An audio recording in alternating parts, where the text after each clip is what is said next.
Hello and welcome to the Graveyard Media Podcast, episode 52 for the week of August 6th, 2018. I'm your host as always, Saine Grey. With me is Dalsson.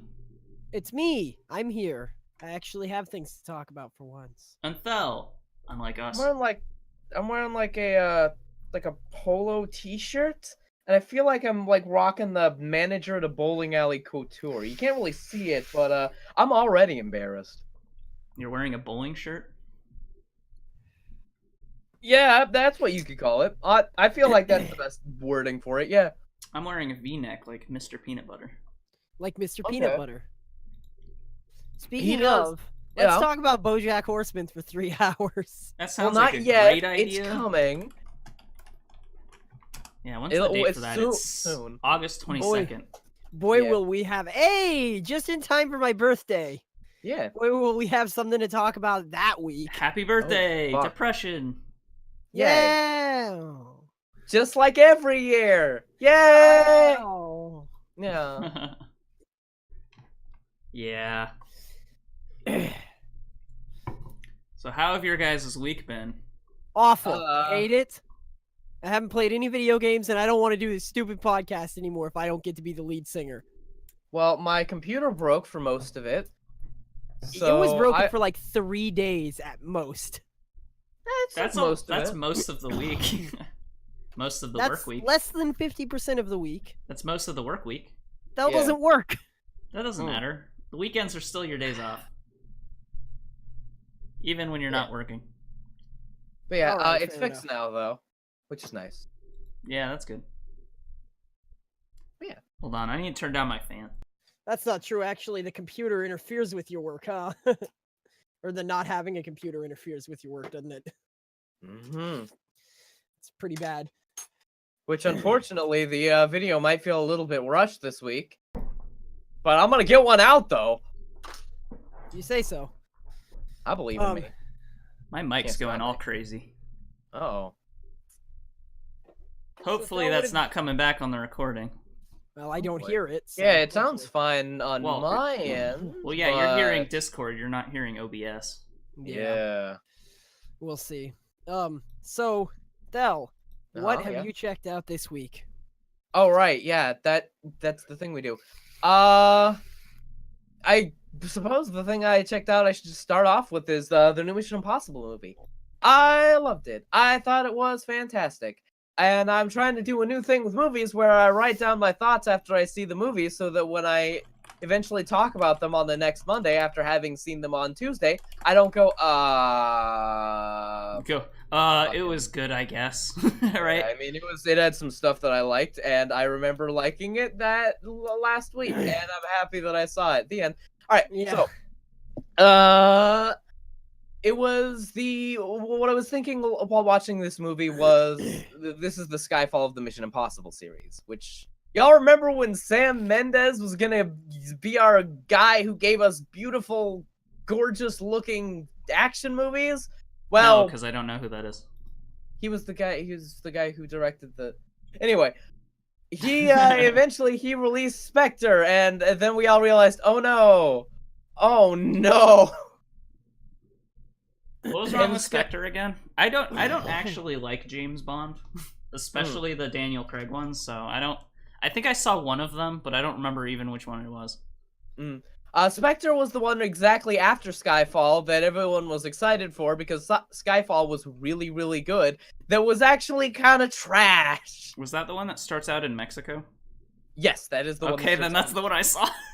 Oh, that explains it. Yeah. Well, no, that doesn't explain. I just don't really care for James Bond as like a character. Like I never watched any of the old classic ones or anything growing up, so I don't have any like nostalgia for it.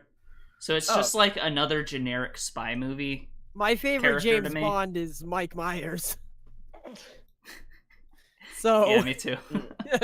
you know. Well, anyway, Skyfall was very good, and this movie was very good. This movie was surprising. But one of the things is like the plot is it's got a lot of twists and turns, but for the most part, the plot is the good old Mission Impossible boys are out there again.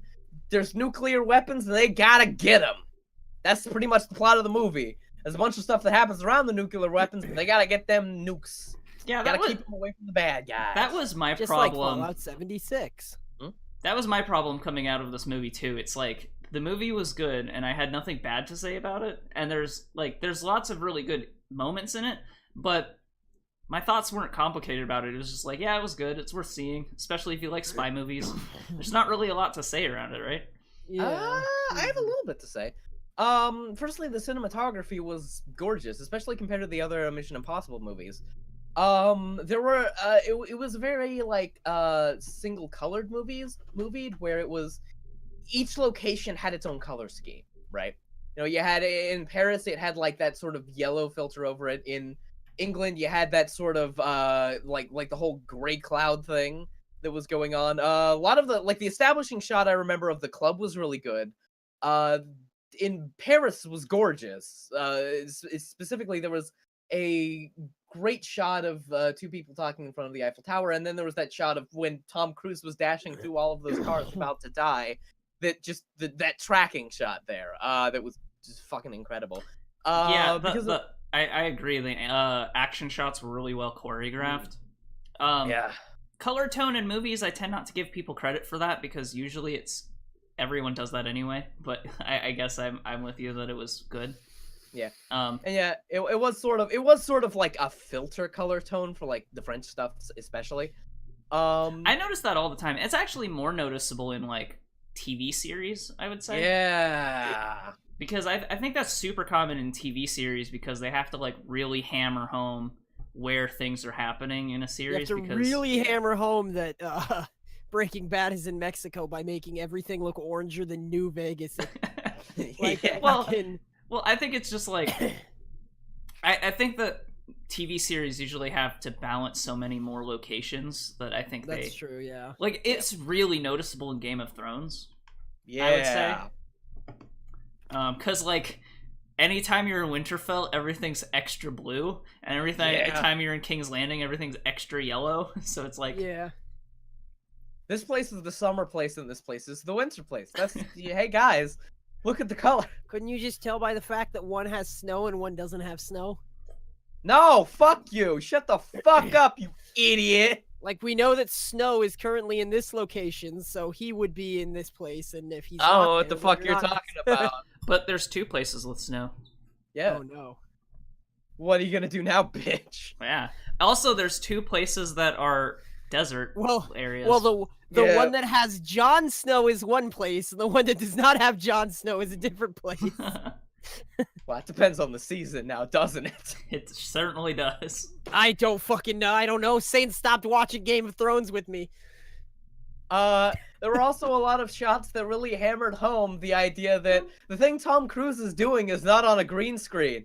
He's actually hanging from that fucking helicopter, huh? What the fuck? Does he have to go down through a bunch of lasers on a rope again? No, that's the one thing this movie was lacking. There was a definite lack of laser beams everywhere. There weren't enough laser beams. You guys are saying that there haven't been laser beams in the new like resurgence of Mission Impossible movies. I'm certain there was laser beams in the last one. Oh yeah, no, I think there might have been. I don't remember there was that camera thing with because they had to go in the water thing. Yeah, the water thing. And every that had laser action beams movie in it. should have laser beams. I disagree. Single one. I disagree. They Name don't all one need that's laser. They not don't all need improved by laser beams, but all Mission Impossible movies should have laser beams. Oh, okay, that's a good compromise. But I cannot think of a single action movie that would not be improved by laser beams. Yeah. One thing that I was surprised about. Beowulf. Could you imagine if Grendel's mother had shot laser beams out of her nipples? John Wick. I don't know. Fucking. I almost think that may have happened in Beowulf. Oh yeah. I don't know. I didn't see it. Angelina Jolie pops out. She's CGI. Laser beams getting blown out of her boob. You say Angelina Jolie was CGI'd as if everything else in that movie wasn't. Yeah. I mean. They made practical effects for everything, but they blew all their budget, so they couldn't actually afford Angelina Jolie, so they had to CGI her into the movie. They did that for all of the actors. That movie was weird. That movie was weird because it was like every scene had a thin layer of CGI over it. Yeah. I actually kind of liked it because it looked weird in an interesting way.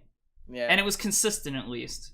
It wasn't like anything looked out of place, because it all looked out of place. I didn't even see the movie. The only thing that I remember about that movie was that their entire advertising campaign from start to finish, like to the time it left theaters, was exclusively trying and nothing else to ape off the "This is Sparta" meme.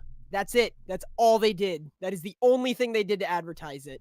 They showed Beowulf and he goes, "I am Beowulf," and hits somebody. Yeah, that. No, I would say the other half of their advertising was Angelina Jolie is sexy. Oh, yeah, okay, that's fair, yeah. There were two distinct points to the advertising. And both of them were like the Danielle. I actually really liked the writing in that movie, surprisingly. Really? Yeah. I mean, well, to be fair, it's a good story. It was only that's the thing. It wasn't exactly the. No, that's the thing. They did a good job of adapting Beowulf, but twisting it. Because the thing about Beowulf is, it was a, like, what's an epic? No, well, yeah, like an epic, but it's a. It was like a bard tale passed on. Yeah, there's a word for it. I can't remember. I can't remember. It's like an audible story or whatever. Right. Yeah. But the thing is, all of the versions we have of Beowulf now are all written down by like Christian priests. So there's a ton of like Christian mythology mixed in with all of the normal mythology in it, which makes it like really interesting and weird to read. But this movie kind of pulled a lot of that out, but had direct references to like the one god and stuff. So it was really interesting what they did with their take on how Christianity and like Norse mythology kind of interacted. Right. So I thought that was kind of interesting, even if I don't know. Part of Beowulf 2 was it was segmented, whereas the movie actually created a through line. Because I think in Beowulf it's like it was first like they a fight collection of deeds that Beowulf did. Yeah, first he fights Grendel. Then he goes to kill the witch, which is Grendel's mom or whatever, and then he kills a dragon. And in those, in the like the written version, it's almost unrelated. Those three pieces are almost unrelated. But in the movie, there's a reason why it kind of goes from one to the other. So I thought that was interesting how they did it. Doesn't he like chop off Grendel's arm with an axe in the movie or something? Which like I don't remember, but that sounds like it'd be cool. It could, but Grendel can't be hurt by weapons. Like that was only thing. Yeah, no, that's the thing. He chopped off Grendel's arm with the door. Oh, yeah. The door wasn't a weapon. Okay, that's more fair though. So anyway, I thought Beowulf was cool, but it looked weird, which is the whole point of why we were talking about this. Yeah. Back to Mission Impossible, though. Yeah, right. One thing that I was surprised about in this movie, it was a much more quiet and introspective film than the previous ones. Weird. Where there was in the previous ones there was a lot of like sort of witty back and forth banter, especially in like the Brad Bird one because that's what he does. This one was much quieter. There was not a lot of that, which is weird because they had Simon Pegg. Also, there wasn't any Jeremy Reiner, which I like him. I'm sad he didn't show up in this. Yeah. I guess he was doing Marvel stuff. Was he though? He wasn't. Well, oh yeah, I guess he's in the new.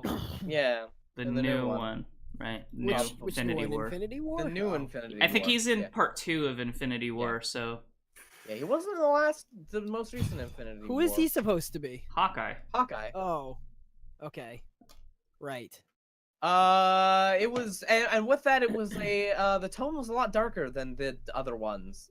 Even though, in the previous one, Benji did get strapped with a bomb, and that was kind of fucked up. But, it was very much a director's film. There were a lot of really, really clever scenes, like this one. There's a point in time where Tom Cruise is like reading over a plan for what he's going to have to do, and has like this image in his head of what he's going to do, and it's like shown through this like tracking shot where it just follows Tom Cruise and then he snaps back to reality. Just little things like that were really, really fun. I thought that was a really cool subversion of the like plan trope in like heist movies. Yeah. You know what I mean? Yeah. How so? What do you mean subversion of it? I don't know. I don't want to spoil it too much, but don't they? It's like a fantasy in his head when he's doing that. So they're doing it as if, they're talking about the plan while the plan's actually happening on screen. Oh, as opposed to right. But that because it's like a fantasy that doesn't actually go that way. So it was an interesting like way to do that without doing it. You know what I mean? Yeah. Right. Okay. Yeah, I see what you're saying. And this was another movie this year where the guy who was doing the sound design was showing the fuck off. Specifically in the scene where they like drop from the airplane. Sound design was wonderful in that. Sound design continued to be wonderful throughout the whole movie. Constantly tense, of course. Oh, you were on the edge of your seat, especially near the end. It never stopped making you be on the edge of your seat. There wasn't a quiet goddamn moment in the movie, and the ending was fantastic. I was really surprised by the ending. I wouldn't say that because it did have downtime. It's not like it was constant. Because I almost feel like saying that makes it sound like it wasn't paced well, but I kind of disagree that it wasn't edge of your seat the whole time because there were moments where they were like having a breather. So right. Yeah, I don't know. I would say it was really well paced for sure. Yeah. Oh yeah, absolutely. Yeah. It kept you on the edge of your seat, like for just the right amount of time you wanted to be. Yeah.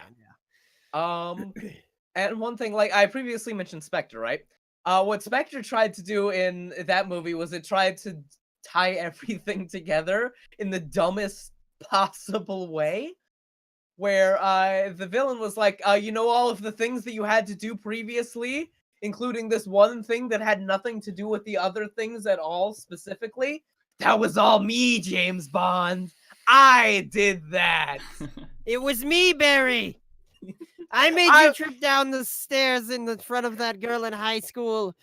Remember when you were trying to kiss her, Barry? I was the spider on the wall that scared her away. It was me. That basically the exact same thing happened in Spectre, and it made me laugh. But this movie actually did tie in the previous movie pretty well. There's like two villains in this movie, and one of them was the villain of the last movie. And I'm glad he showed up because I really like that villain. He had a beard now.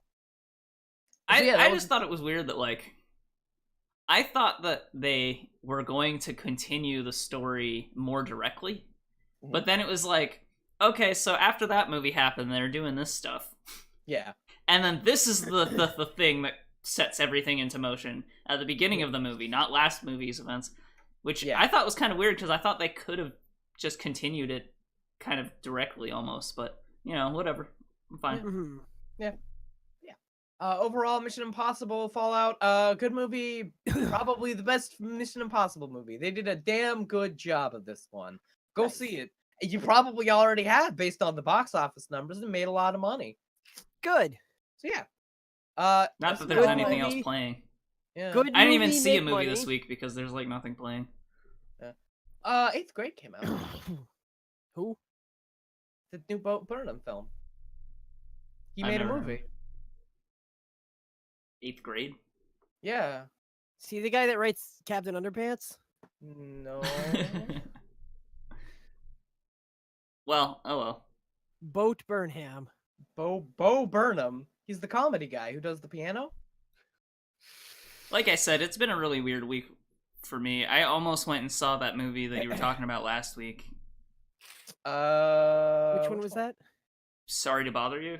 Oh yeah. I almost went and saw that last weekend, but things have been crazy. Yeah. Anyway, why don't we move on to another game? Okay. Sure. I haven't really played anything. No games though. Pretty much been playing nothing but Gungeon. Mm. I mean, I did play a little bit of No Man's Sky though. But yeah. Well, we can talk about that because I played a lot of it. Exactly. Let me. I'll talk about Diablo 2. Okay. Or 3, Diablo 3 rather. Oh, all right. For the PS4. Okay. Because I started playing that a little bit this week. Not a ton of time into it, but enough to like compare it to the PC version, which I played a decent amount. So the PS4 version of Diablo 3 has a really bad UI. Yeah, that's expected. An action RPG on a console. No, because the game is very similar to games like Baldur's Gate, Dark Alliance, and like Champions of Norath. And Dungeons and Dragons Heroes. So there's plenty of games to like compare to previous UIs. It's not like the UIs were busted in any of those games. It's just for whatever reason in Diablo 3 they decided to do this for your equipment, this radial wheel, right? So you with the left joystick for your equipment? Yes. So with the left joystick you have to like push left for weapons, and then you push X to go into another menu to like mess with your weapons. And when you're done with that, you push circle to get out of that menu, and then you have to rotate the radial wheel somewhere else for whatever other piece of equipment you want. Why couldn't they just make it so that you press a button and bring up an inventory window? Well, that is the inventory window. That's what I mean. It's not. Yeah, that's what I mean. Just like, why can't you just bring up the regular Diablo inventory window and just have a cursor that goes between the boxes? No, that would suck. That's worse. Than a radial wheel? Yeah, on like PC or on PS4, like having to move stuff around like classic Diablo would be too cumbersome. I don't know. I feel like it's like it would be cumbersome, but they could come up with something better than a radial wheel. Yeah, no, the radial wheel just sucks. What other games have done are like tabs, which it would have been fine. Like, you know, you have your weapon tab and you have an armor tab, and like that's fine. Yeah. Maybe like, or just the regular. Hang on, why not just the regular menu? But instead of having to like drag it onto your spot, you just like hit X to equip this. Because doesn't that kind of kill the inventory management portion of it? Not really, because the inventory management in Diablo 3 is by weight, not by space. Well, everything takes up 2 slots, and you have like 60 slots or something. Yeah, but it's not. Really? Yeah, they changed it to make it less fumbly. So yeah, kind of in the same way that remember Resident Evil 4, their equipment? Yeah, that's similar. A lot of other ones have made it less fumbly than that. Yeah, I don't know. Like it's not. I don't think it loses anything by changing it, but like I could see why people might not like it. I guess I don't know. To me, honestly, it's not that big a deal. In Diablo 3, like now that I'm thinking about it, in Diablo 3, inventory management was kind of a non-factor. You just picked up literally everything and sold it when you went back to town. Like, yeah, I think you had a number of item slots, so it's like you can only carry like 60 items or something on you, something like that. And it's very similar in the console version. It's just that you have to fumble with this radial wheel. So I'm playing with someone who hasn't played a lot of video games lately. Mm-hmm. And like she is constantly getting lost in the menu. It's kind of like, it sounds like with that radio wheel, it sounds like I would be getting lost in the menu. It's not. Yeah, same. It's not that bad once you get used to it. It's just for people who are not comfortable with some video games, especially like with menus in video games, it wastes a lot of time, I feel like. Yeah. Well, like my mom can't. My mom doesn't play video games at all, and I tried to have her play Mario with me, and she was like having just like the hardest fucking time getting the concept of jumping and then pressing to be fair to slam down. To be fair, the person I'm playing with has played the crap. Okay, the reason why I even picked this game up really is because the person I'm playing with played Diablo 2 more than I did. Right. So it's like, wow. Yeah, it's not like this person has not played video games. It's that they haven't played video games lately. In a while, yeah. Right. And Diablo 3 is the perfect like jumping back point, because not only did she play a ton of Diablo 2, she also played Baldur's Gate and Champions of Norath and all of those games. Like that is one of her favorite genres of game. It's a good genre, yeah. It's just the menu is so confusing for her for whatever reason. I don't know. Like it's fine, I guess. It's just it's an odd choice. Is the only thing. Would you say it's better on PC, like the game as a whole? Yeah. Yes and no. It really depends what you want. Because I think that if what you want is to play, I think that they serve different audiences. The two versions of the game.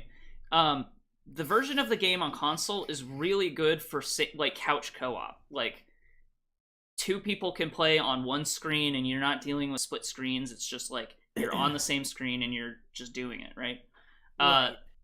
But PC is really good if you're playing with people who maybe don't live with you, and everyone has their own computer and a nice computer that can run it well. Like, so it's not exactly this for the same thing. Like, I wouldn't choose the PS4 version over the PC version unless I was playing with someone on the same TV. You know what I mean? Right. Okay. So it's not like it's a better or worse version per se. It's just kind of different. One thing that I didn't realize you could do at first on the PS4 version is they had assigned buttons.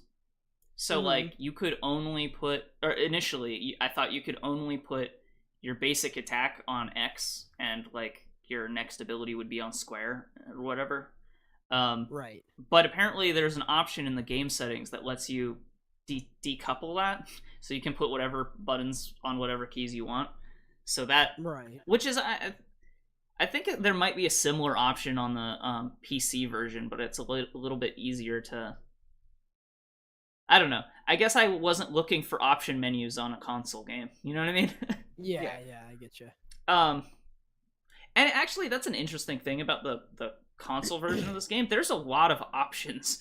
It has a pretty big options menu for a game on console. You can change all the audio sliders. You can change, you have access to video settings, although they're not like resolution settings. It's more like gamma, and like you always have that available. Right. And then there's like, that's really surprising. There's like, they don't normally do that.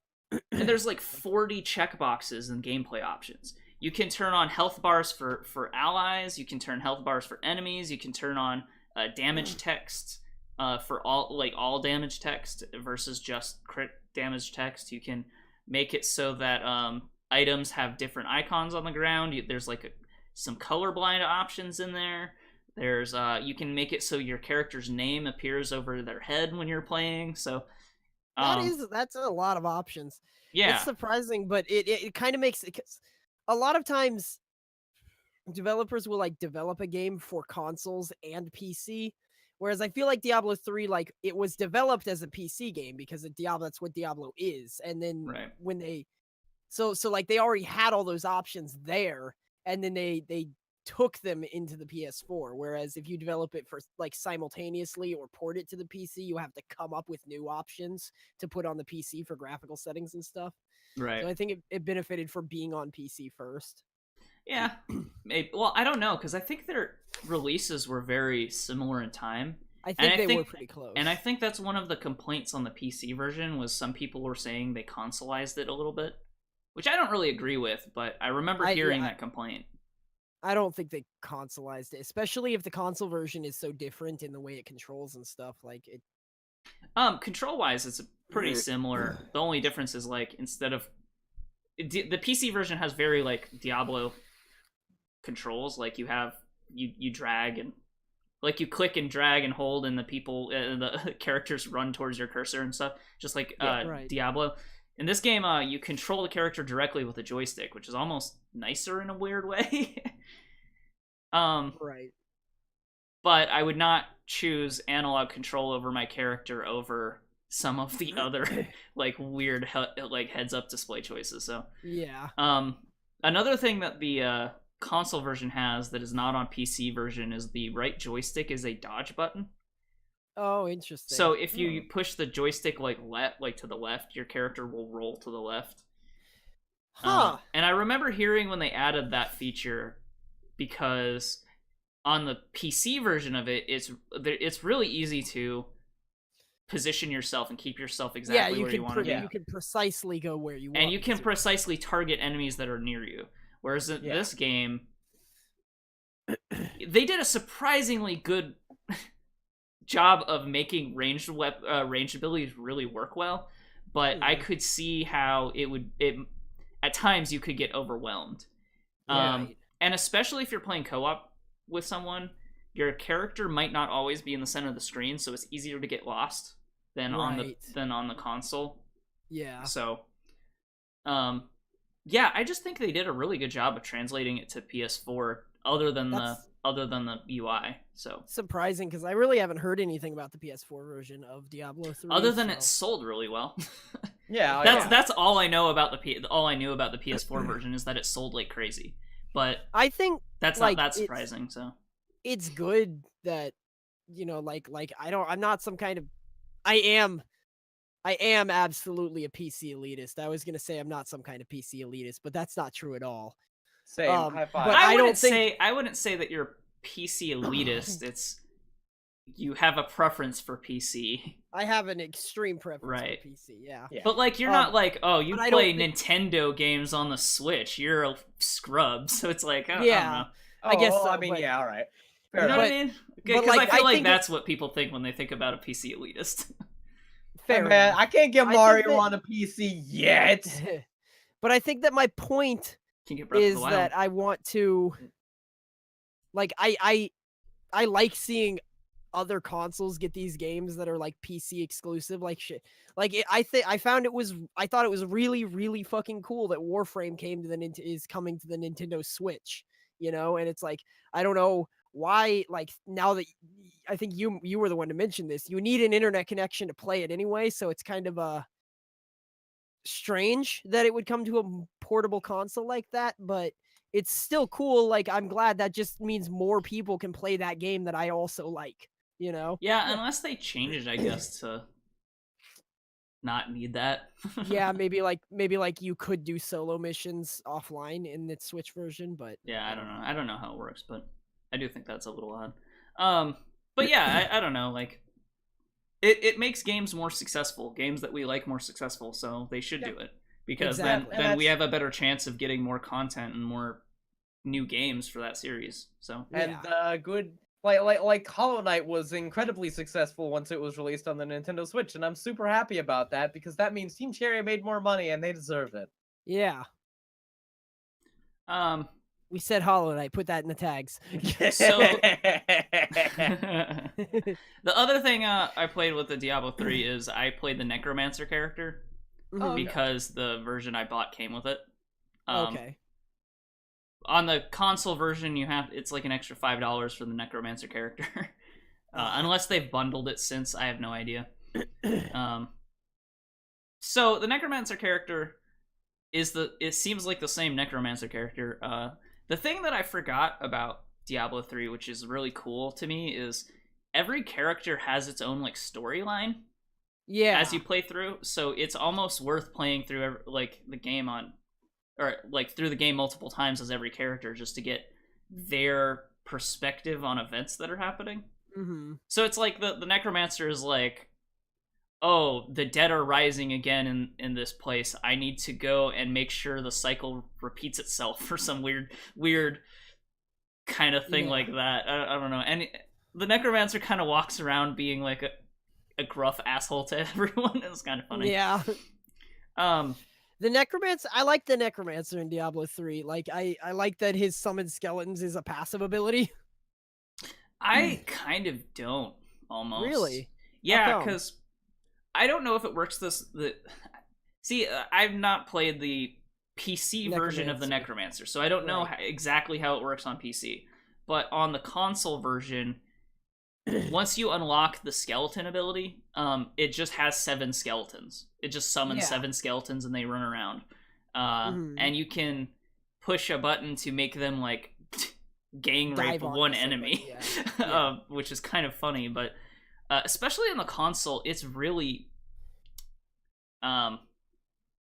distracting to have 7 dudes run around all the time. It's like I don't know. You can have the flesh golem guy and the skeletons at the same time if you put them on separate buttons.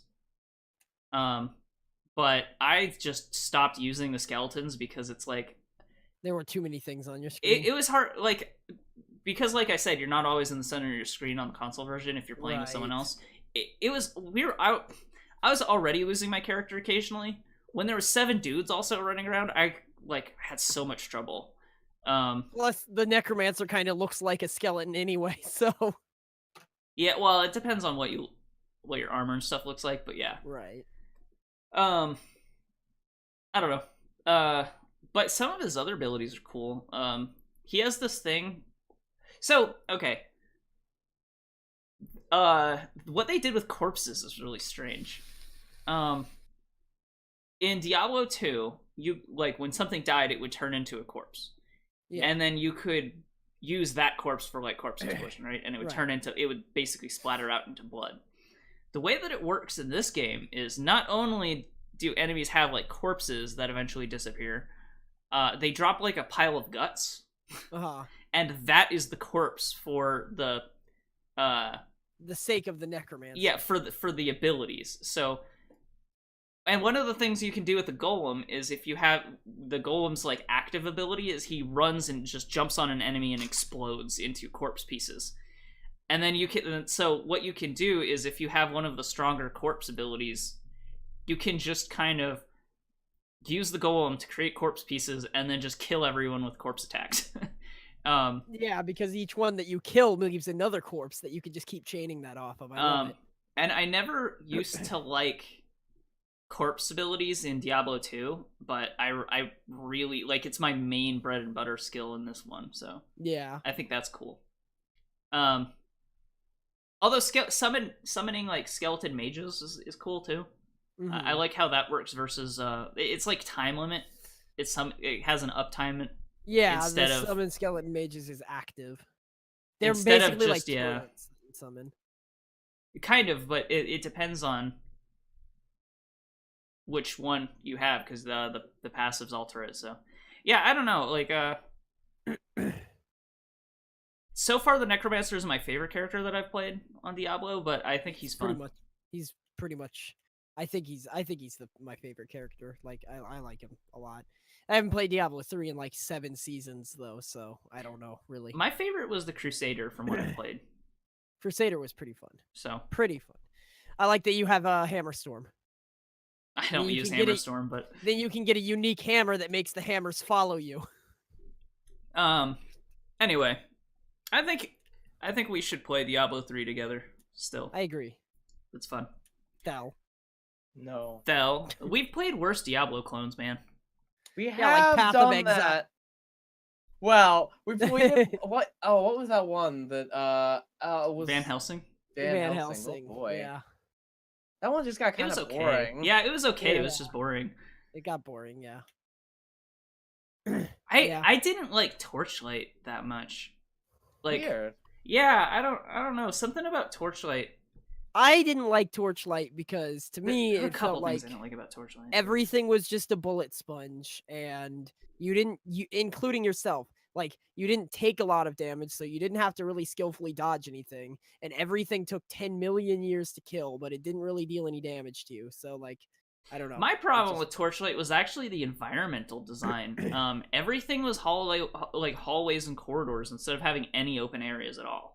Oh yeah. And everything and the camera's too zoomed in. I had to get a mod to zoom out the camera. I do remember that. Yeah. Most of Torchlight 2 was actually open areas because of the fact that Torchlight 1 was literally like Diablo 1, just Torchlight 1 was Fate. Yeah. Oh yeah, okay. Torchlight 1 was Fate, yes. Yeah. Was just Oh, go ahead. Torchlight 1 was literally just like go down into the dungeon. It was all hallways and corridors. Whereas like every like act in Torchlight 2 had a like open area in the act where you went to like, you know. No, I'm not saying that there wasn't like an overworld because there was. I'm saying that even the overworld was kind of like paths a straight and line. Corridors. Like there were open ares, but there weren't things like the city of Sarn where they had branching everywhere. They just kind of went. No, that's what I'm saying. Yes, they had those. There was one in every act. I don't remember. Well, we played at least half of it, and I don't feel like I don't think we got past the first act. I played it with we didn't play with you though. Oh, Dalsson and I played it together. Oh, okay. Yeah, and we got at least halfway through it, but I definitely remember complaining about that. I remember giving up on Torchlight after we were fighting a boss for 15 straight minutes without taking any damage.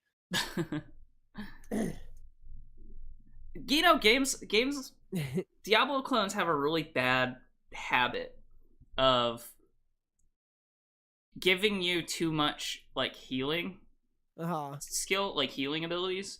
Yeah. Diablo 2 or Diablo 3 is kind of bad about this in places too.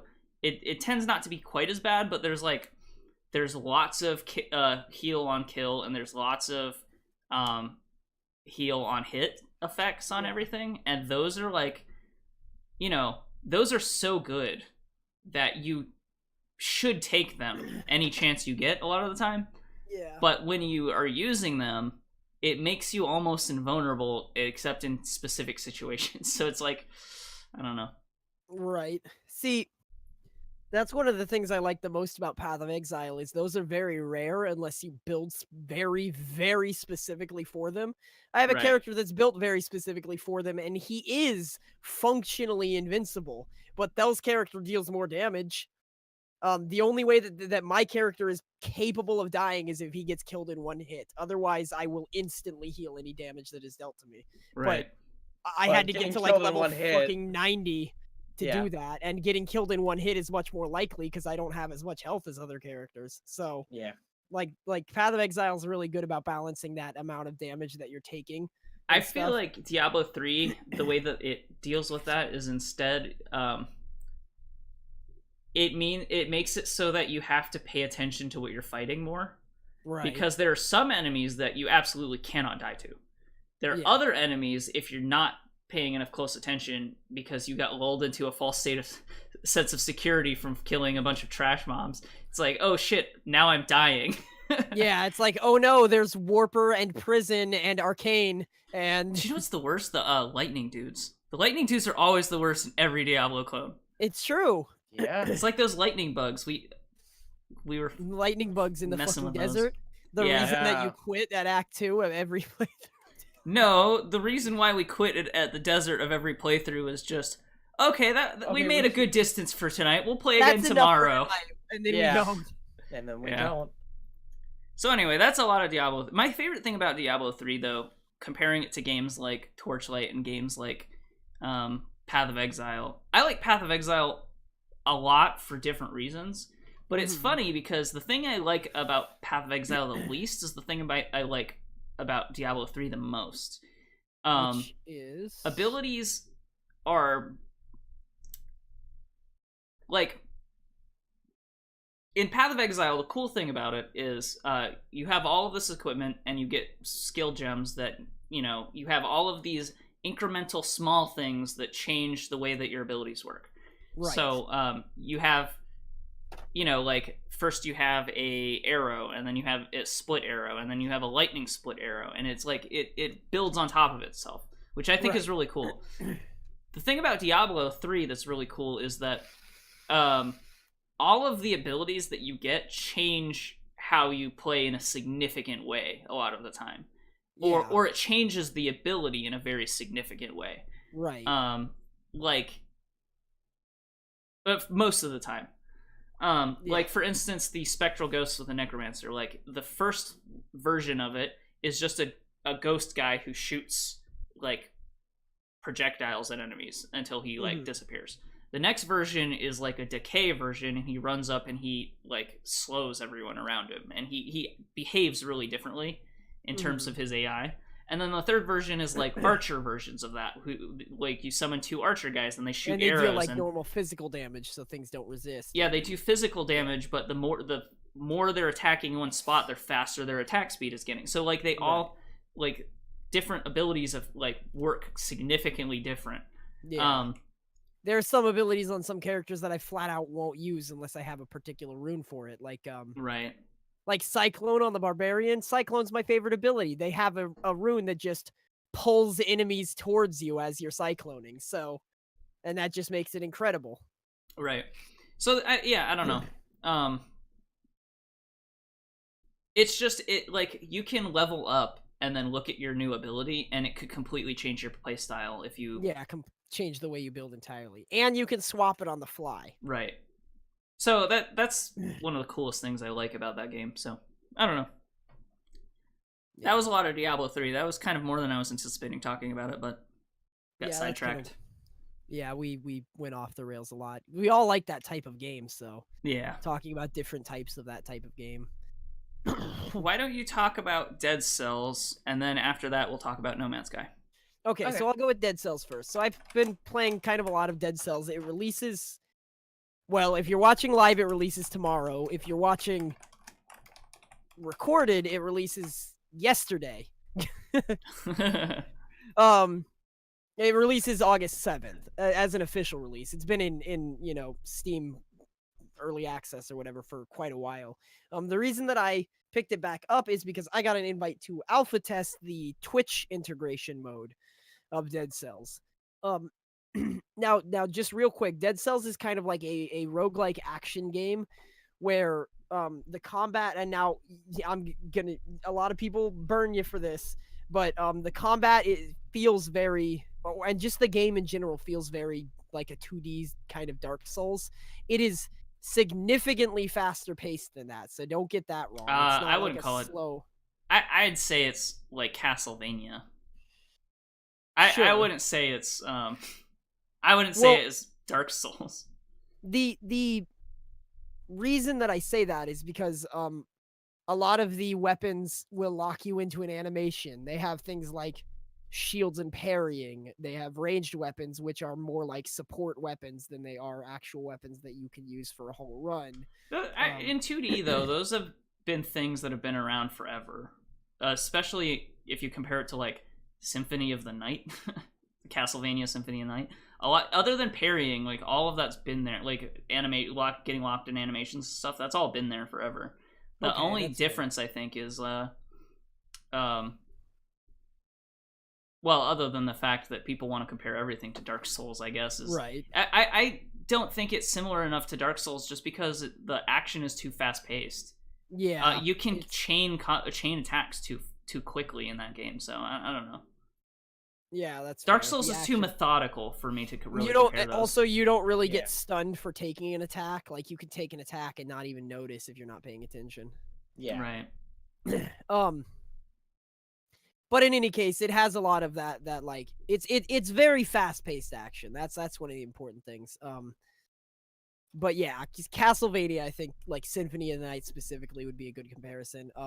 You kind of just run through each different level. You collect both temporary upgrades that you lose at the end of a run, and occasionally you'll collect a permanent upgrade, such as the ability to teleport between two places, like two specific places with like a teleporter there, or the ability to grow a vine, which will lead you to a new path to explore, things like that. I love it because those things are so directly influenced from Castlevania. It makes me happy inside. Yeah. And then the meta progression takes place in the form of unlocking weapons by getting things called cells. So you kill an enemy and there's a chance that it'll drop a cell, and then in between each stage you have the ability to sacrifice your cells for, and you would not want to because you lose these cells when you die, to sacrifice your cells for the ability to have like the chance to find a sword that causes bleeding instead of, and each of the weapons is really interesting because they have unique attack animations. It's not like this is just the very same sword, but it causes bleeding. It's like this blood sword has like a 2-step attack and will cause bleeding on each strike. Whereas this big fuck sword is twice the size of your body, but you have to swing it for like a full second to do damage. Why don't you talk about how the Twitch integration works? Yeah, the Twitch integration. So I just kind of wanted to like give a feel for the game. Right. But the Twitch integration is very interesting. So there are a couple of of really important things that you'll come across pretty much every level. So the first thing is the health chicken, right? Now that sounds hilarious because it is. Essentially, there is a little crow that follows you around that is controlled by one of your viewers. All it really does is it has control of your health potion instead of you. So your viewer's name will be marked on the screen, and they will have control of your health potion. And if you enable this feature, they can also chat, and their chat messages will show up in the game, like the chicken is saying them, like a word bubble. That's pretty cool. Essentially, it's an advantage and a disadvantage for your health potion. So the viewer has to type in the word heal in order to heal you, which means that you cannot control your health potion. But you also normally in the game you have to stand still and drink your health potion in a long animation. If the chicken decides to heal you, you don't have to do that. You just instantaneously use a charge of your health potion. Maybe you just need to be good and never need to heal. That's also that's an the option. solution. That is the solution. And then of course there's like normal Twitch. There's normal Twitch integration stuff, like people get to choose your upgrade path instead of you. There are modifiers at the end of each level, the best of which being Chicken Thor, where whoever is the chicken will randomly shoot out bolts of lightning at enemies for you. Oh boy. The worst of which being things like blood, which means if you don't kill an enemy every 1 second, you start degenerating health. Oh boy. Yeah. Or Turns it things into like a speed darkness, where the level will just get slowly darker and darker the longer you stay in the level. Just awful things like that. And then there's some good things, like you could your viewers could give you the opportunity to jump 5 times without landing. So it really depends on how your viewers want to screw with you. The most unique feature, I think, is a really, really great thing. So occasionally there will be like big boss chests, right? It'll spawn like an elite enemy. This is in the normal game. It'll spawn an elite enemy and you have to beat the elite enemy, and then you get to open the chest and you get some cool gear, right? The Twitch mode versions of these chests, it replaces all of these chests with Twitch boss chests, which you activate it and you start fighting this like swarm of enemies, including an elite, maybe 2, depending on how far along you are in the game. And your viewers have to type in comic book noises like piff, bam, boom, pow to try to break open the chest while you're fighting the enemies. And as they deal enough damage to the chest, the chest will like shoot out bolts of lightning at the enemies that you're fighting to like help you out and stuff. And I think cool. if your Twitch chat breaks open the chest before you finish fighting the enemies also go away. But yeah, it's really fun. It like the more viewers you have, the easier that those chests get to open, and they give you the same stuff as the normal elite chests. But that does sound like really good integration. That sounds fun. Most of the time, Twitch integration only makes the game harder because you know that your viewers are just gonna fuck you over. And if your viewers don't fuck you over, or if you have no viewers, the Twitch integration will just spawn RNG shit that will kill you, and it'll spawn it faster. Like in Vermintide, right? Yeah. When there's a vote, sometimes there's a vote for 2 fucking bosses at the same time, which never happens outside of Twitch mode. I think my problem with most Twitch integration stuff is there's never enough options, I would say. Like, there's not enough random additions. Exactly. Would you say there's a lot of different variety of things that they have? I would not say there's a lot of variety of things, which I think actually in this particular case helps it, right? Because from my experience, getting to be the chicken, like, right? If you're a viewer and you get to be the chicken, like, that's real fun. You're like, I control whether this guy lives or dies. And if you have like Chicken Thor, it's not like you are choosing the enemy to shoot the lightning bolts at, but it's your name that's on the screen with the little bird flying around, and he's shooting lightning bolts out at people and helping him out. Well, even if, but I don't know, if there's not enough interesting alternatives to something like that, then it means that the only one you ever get is that one. Right. So I think that still could be kind of a problem. Maybe they'll add more to it later and stuff, and it's possible. It is essentially an alpha testing right now. But really the only like choice that you have is the modifier at the end of the level, and it gives you the choice between 3 of them. And of course, my viewers always choose Chicken Thor because it's fun to yell Chicken Thor. But I thought one of the games that kind of did this a little bit better was Streets of Rogue, but that's only because there was enough variety already in the game that. Yeah, well, see, that's a good comparison because so like in Streets of Rogue, the Twitch integration, what it does essentially is takes away control of everything from you. Well, what you choose to give control up for. Yeah, what you choose to. So like your Twitch viewers decide the disaster instead of the computer deciding the disaster. Your Twitch viewers decide what mutation you get. Instead of you deciding what mutation you get. Whereas in Dead Cells, those mutators on the levels don't really exist. Aside from that, right? Right. Like those aren't things that happen in Dead Cells normally. So it gives more options to the game simply by being there. Do you know what's funny about Vermintides? I almost like having it on the Twitch integration on more than I like it being off, just because it adds a bunch of random so many stuff. events. Yeah. The only problem is about a third of them are really terrible. Yeah. Like way more terrible than they should be. Yeah.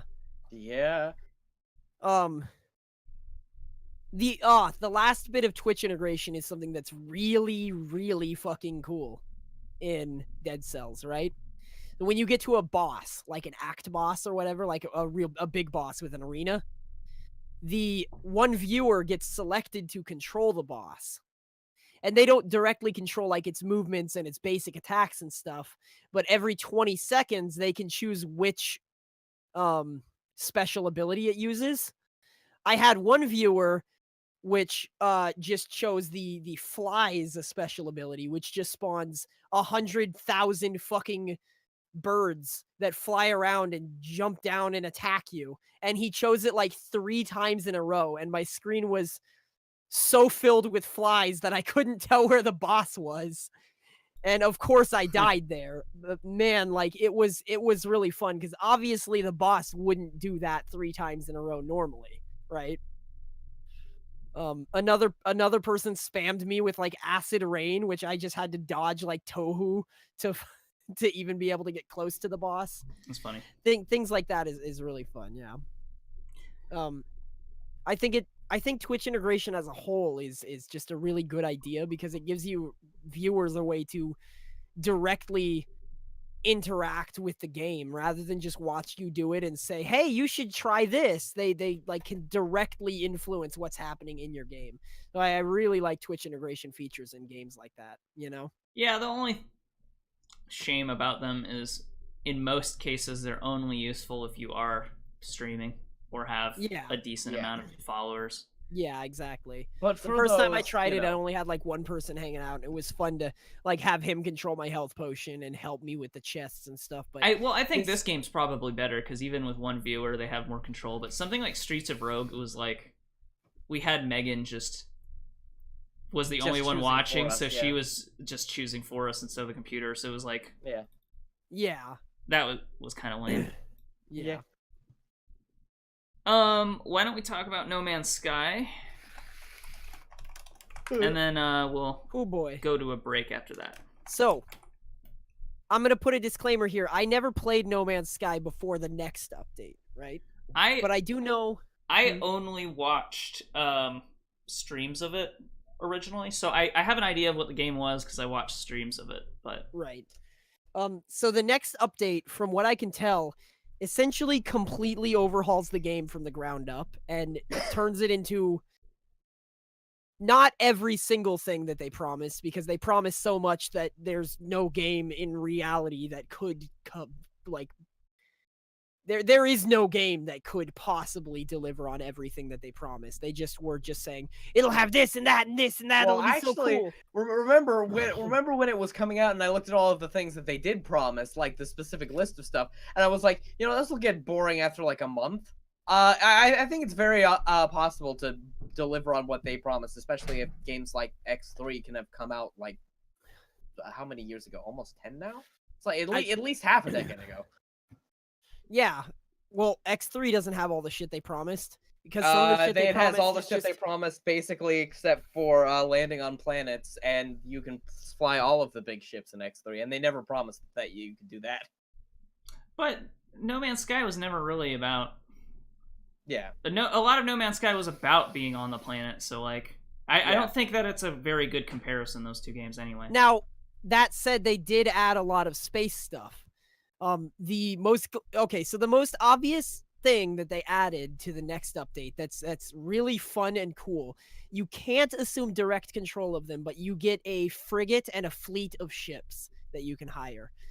From your frigate, you can go into your command room and send your fleet out on these different missions, and they'll bring back space materials that you can't really get anywhere else. You can also use your frigate as a mobile base. It's like if you don't feel like building a base on every single possible planet that you can just launch your ship and fly up to your frigate and go do your base stuff there. Okay. That said, compared to the old version, from what I understand, they made base building a lot easier. What you would have to do before is build a base computer, build a whole shelter, and then build all of your equipment in there, a la Minecraft. I think the base game didn't have base building in it at all. It wasn't until later they added base building, and it sounds like Next has improved base building, but originally there was no base building. Yeah. Okay. Well, anyway, I think to my understanding, correct me if either of you know this is wrong. What you would have to do in order to refine metal, right?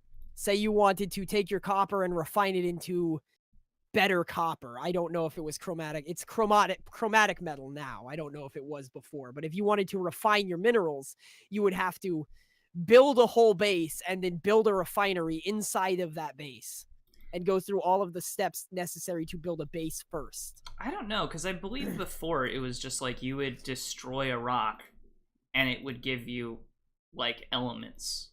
Right. So it would just give you copper or titanium or whatever metal, and you wouldn't have to refine anything because you would use it as a like you were putting atoms together, not like you were dealing with metal. So I to my knowledge though, like again, I only watched streams, and this was like 2 years ago. Game came out 2 years ago, so yeah. Well, I think that there were refineries in after the base building was in. And you can refine there might have your been metals from the beginning. I don't know. So you can refine your metals to be like better versions of the metal. So like you could take oxygen and refine the oxygen to be better oxygen, which refills your tank better. But in order to do that, you'd have to set up a whole base and then build a refinery within the base. Now there's portable refineries, which you can just you can place those anywhere. There are a bunch of like little portable machines that you can place without having to claim land for a base. And then your base building aspect only comes in basically like you're decorating it. You're decorating the area if you want to build a cool base, right? Right. So that's pretty nifty. And then the frigate missions, I like the frigate missions a lot. Because you can send them out and they'll send you updates like it'll like kind of just send you like a subspace message like Commander, we found a ship and we're engaging now, and it's really just kind of like an idle game portion of the game. Well, I'm glad they added some stuff to space, because before there was literally nothing in space. Yeah. The only thing in space before was you could go to an asteroid and mine asteroids for minerals instead of going to a planet and mining the planet for minerals. And even before they had other ships and stuff, but they just kind of didn't do anything, and they shot at each other, but like they just didn't do anything. So it's that's why I was saying it's hard to compare it to something like X3, which is like a space game first with some other stuff. And this feels like other stuff with some space stuff, right? I feel like you could like a lighter version of like Starbound's beta. I feel like now, like you could just play the whole game in space if you wanted to. Like I don't know, cool. You'd have to land on planets every once in a while, but like a lot of like you could just straight up focus on upgrading your ship, because you don't have to like worry about oxygen and life support inside your ship. It just has that. And you could fly around and you could just be a bounty hunter. You could go and hunt down bounties, and then you're carrying back this rare material to a ship, and you get interdicted. Like somebody scans you and they're like, hey, give me a bunch of fucking money or I'm going to come and kill you, asshole, because I want that stuff in your ship. And then they pull you out of hyperspace. And have you done a lot of that stuff? I haven't done a ton of that stuff, but the ship to ship combat seems, I mean, like it's par for the course. Compared to Elite Dangerous, because a lot of that stuff he was almost exactly what Elite Dangerous is, and that got boring real fast. So yeah, Elite Dangerous's combat kind of sucks, and I hate it. That's okay. So, I mean, I'm not saying like one or like it's bad automatically because that sounds like Elite Dangerous. I just straight don't up, know. like the straight up combat is kind of like normal par for the course space combat. If you've ever played X-Wing versus TIE Fighter, it's basically that. You know, the game that established all space combat ever. You kind of turn around. You I'd have say to, Defender did, but whatever. You kind of have to like drop, you know, if you want to like turn faster, you go for ramming runs and stuff. There's lock-on missiles, there's dumbfire missiles. That I can get to later, but the way you unlock technology seems a lot better than what I understood it was before. But I'll get into that in a sec. The space combat actually it feels good. You know, it's not like great. It's not mind blowing. They aren't doing anything new, but it feels like, you know, they put work into the space combat, and the fact that you can basically customize your ship from the ground up feels really, really neat. Like you're flying your own ship. You didn't just like, oh, I got this class of ship, and this class of ship has a laser beam. That was the shitty thing about the original No Man's Sky, is that there was no ship customization at all. All you could do is buy a bigger ship. Yeah. And the bigger ship had its own different controls. Yeah. Another thing that they added with the frigates and stuff is that you can have you can have a fleet of frigates, but you can also have like multiple fighters. You don't have to exchange your old fighter in for a new ship every time. So you could have like a bunch of ships, right? It's really, really good. So like you could bring one ship has a great hyperspace drive and fly around in that, and then you can summon your frigate to where you are and switch into your ship, which you've just put a shit ton of weapons on. That's a good feature. They also have like a whole bunch of quests. That was the thing I wanted to get to. The way that the progression of technology works, right? So you can follow the storyline, and the storyline will like kind of give you bits of technology. So like you're following this storyline, and then you meet with a extra dimensional alien, and he says, what would you like to do? Do you want help with spaceship technology? Do you want help to survive better on planets? Do you want weaponry? And you can choose one, and he'll give you like a random blueprint for like a random weapon or a random spaceship upgrade. Whereas before, as far as I know, it was like a tech tree that you went down. Now the technology that you get is kind of randomly generated as well, which can be frustrating, but if you follow the story, it will give you the things that you have to survive where you're going, and everything else you can make do with. And getting like an upgrade to your oxygen tank is just like, it's like, wow, thank goodness it'll be easier and I don't have to refill my tank more, as opposed to something like, oh no, I don't have an oxygen tank, I cannot visit this planet. Well, it sounds like they added some progression stuff, which is good, because before all it was just like get enough minerals to get the thing that you need to go to the next planet, and then just keep going forever. Yeah, until you got to the center of the universe, and then when that happened, it's like, oh, whatever. I heard that at the center of the universe, all it does is shoot you back out to the edge of the universe again. Yeah, so that's another thing. They instead of just go to the center of the universe, that's your goal. That's one goal. There are also like 4 other storylines going on simultaneously, and you can choose to follow any of them. So they also have a lot more story like clues to lead you to different places instead of just try to get to the center of the universe as fast as you can. Yeah. So this game has multiplayer now. Do you think this game would be fun in multiplayer, or do you think it's just... I don't really know that it would be any different than like Minecraft multiplayer. Like you're basically you're playing the game by yourself, but your friends are there. Like, It'd probably be pretty similar to like Starbound multiplayer, honestly. If I had to guess, especially with all the story stuff. No. Not really. You all follow your own separate story. Like I said, it's most close to Minecraft multiplayer. Like you can go. You're basically in one server, and you can go anywhere in that person's server. You can sit there and play together if you want. And you're like, oh, there's copper. Let's go find copper, and then you guys each get half the copper, and you're like, oh, we have to pool our copper together. Huh. So Yeah, it's I like don't it's know. kind of like you're just playing. Like I had a guy randomly join. That's a cool thing. People can randomly join on your server too. You can just click join a random person, and you'll just join on a random person's server. How big can the servers get? Do you know?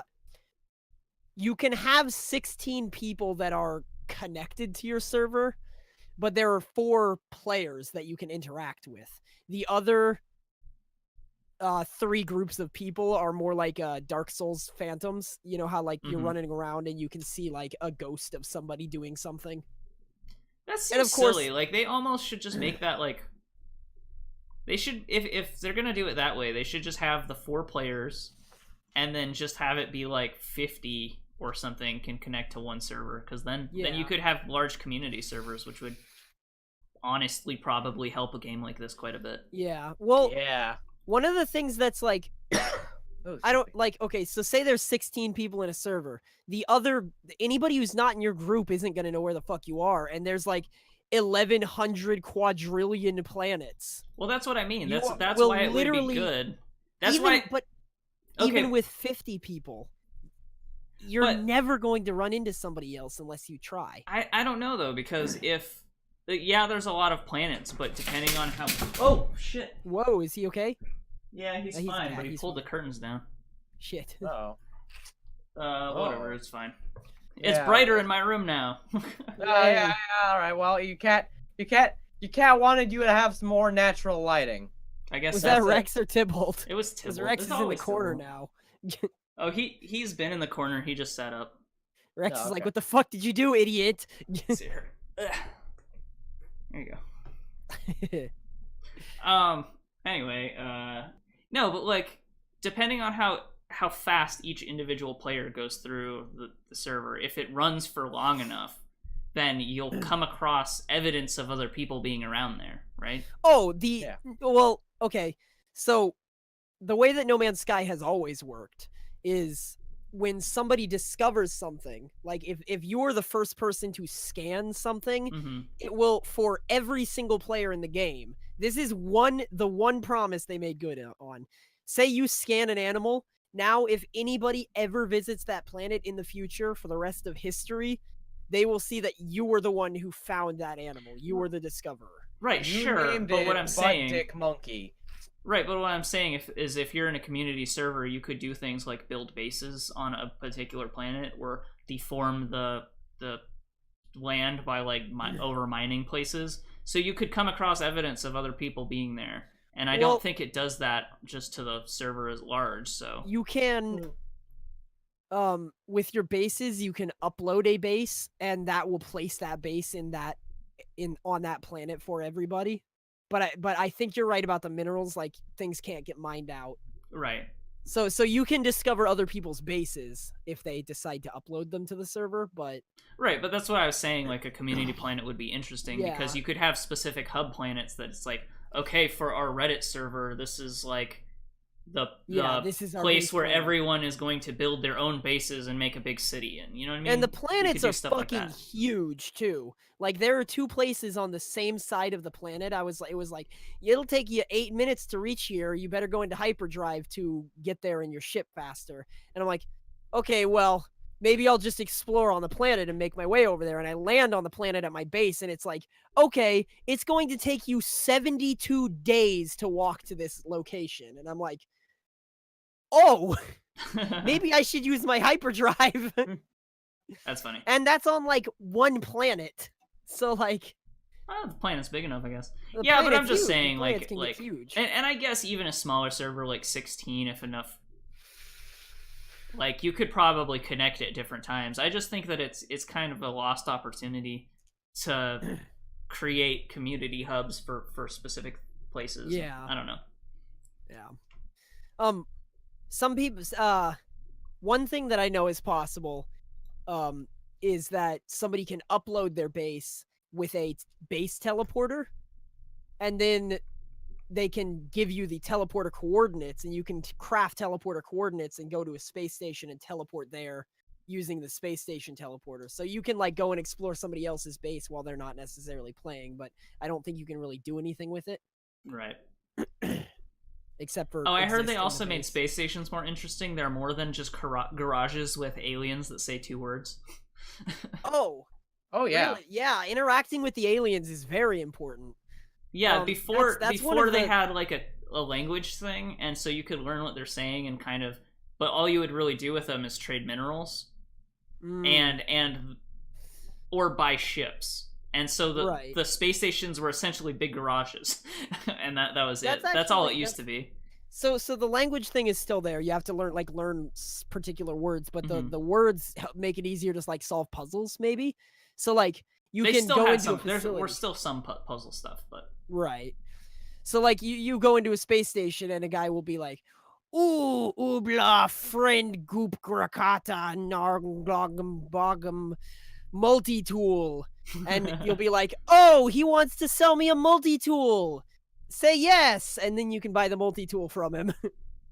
Or whatever, right? Right. So yeah, I like every single alien that you interact with has something to say or do with you, so that's pretty cool. You can also find them on planets. I don't know if you could do that before, but I'm leaning towards yes. I think that I don't remember. I think that yes. I think was the case before, but I'm not positive. Right. So yeah, I don't know. From what I heard about No Man's Sky before and after this update, No Man's Sky just is like they knocked it out of the park. Like they didn't make the best game in the world, but when you think like when you say the word No Man's Sky in 2016, people like laugh. I still think that people laugh, honestly. I think it's like, one of those things. It's like it was too, I don't know. They messed up too much all at once. Yeah. But there's like lots of people playing it. People are like really getting the word of mouth. Like, hey, it got like they made a lot of improvements with this update. They made a lot of improvements with this particular update. I would say that they made a good they made the game more worth it than it was before. But like 2 years after it came out, it may as well released in early access, right? If it released in early access, at least people might not be as mad at it. Yeah. But like, I just don't know. I feel like it might be a little too late. Yeah, especially with like the $60 price tag that it had. Well, they had it on sale for 50% off, I think, at one point, but yeah. But now, like I can't get Steam to load right now. I was gonna look to see if the price was still discounted, but I can't get Steam to load, so yeah. But yeah, like you said, it's a little bit late. Like 2 years ago, without it's pretty bad to take. Right. It's pretty bad. I don't know, like make your game playable. To you, well, I was always playable. It's just whether or not it was fun. Release, yeah. To you, is it worth $60? Is it worth $30? I would say it'd be worth $30. I'd say pick it up on sale for sure. Because people were almost saying, like this game probably should have come out at $30. Yeah. But like when it first came out, right? And then people wouldn't have been mad about it back then if it was half the price, because then at least you're like, okay, it's kind of a budget game at least, right? But people still would have been mad about it, but it would have had one less strike against it. People would have still been mad at it, but I don't think people would have been like frothingly angry about it the same way. Yeah. Now it's like two years down the line that it almost feels like they should just price cut it. If they don't want to do if they don't want to cut it down to $30, maybe even $40 like 40? would at least, I don't know. Something. But maybe they don't want to piss off the players that bought it at $60. I don't know. It just seems I might try it myself to see if I like it, because I always was like curious about it. But I don't know. Did you play it, Thel? You played it a little bit. Right? Yeah, I played a little bit. I didn't get nearly as far as Dalsson did. And from what I have played of it, it's fun. It feels like it. I've been doing a lot of the crafting and refining stuff and haven't really gotten off of the first out of the first solar system yet, so I haven't gotten to do any of the fun space stuff. But all of the Minecraft stuff on planets, it works. This is pretty good, and there are things to do with it. There are quests to follow and stuff that's fun to do.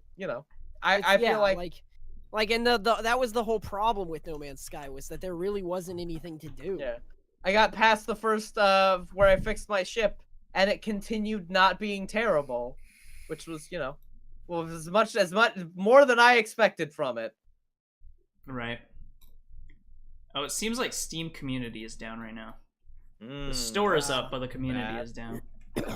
So I was trying to get to Steam through the community, but apparently you can't. So let's see. No Man's Sky. Yeah, it's $60 again. So its total reviews are still mixed, but its recent reviews are mostly positive. Yeah, I mean, it went from mostly negative to mixed. Yeah, that's pretty impressive. Yeah. Honestly. Yeah. Yakuza 0 came out and it's only $20. I'm like really considering picking that up. Yeah. I'm excited for Yakuza 2.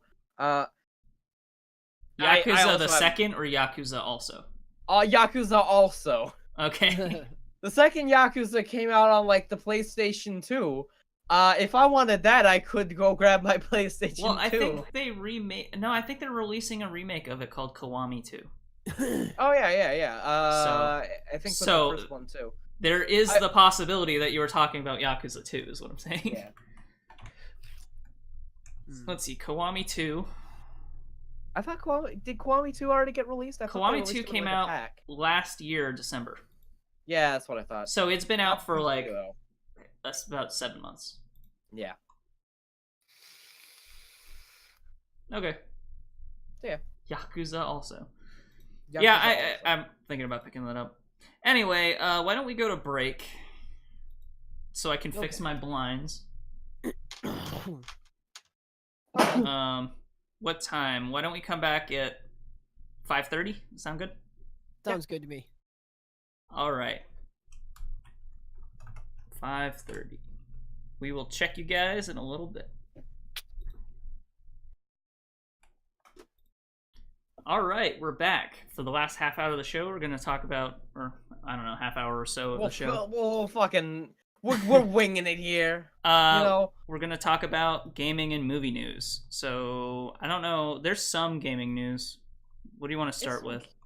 That's a very good question. I'll just go from the top down. Oh, no, I meant... Oh, yeah, we want to start with gaming news news. Why don't we do movie news first? Okay, that sounds good. Sounds fine. That's what we usually do. So the first thing in the news, right? Oh, wait, no, hold on. This is the first thing in the news. So I found this. The Justice Department is about to review the decade-old rule for movie studios not being able to own movie theaters or like movie theater chains. We can only hope that the Justice Department reviews this and says, Lamau, no, you still can't do that. That's still bad.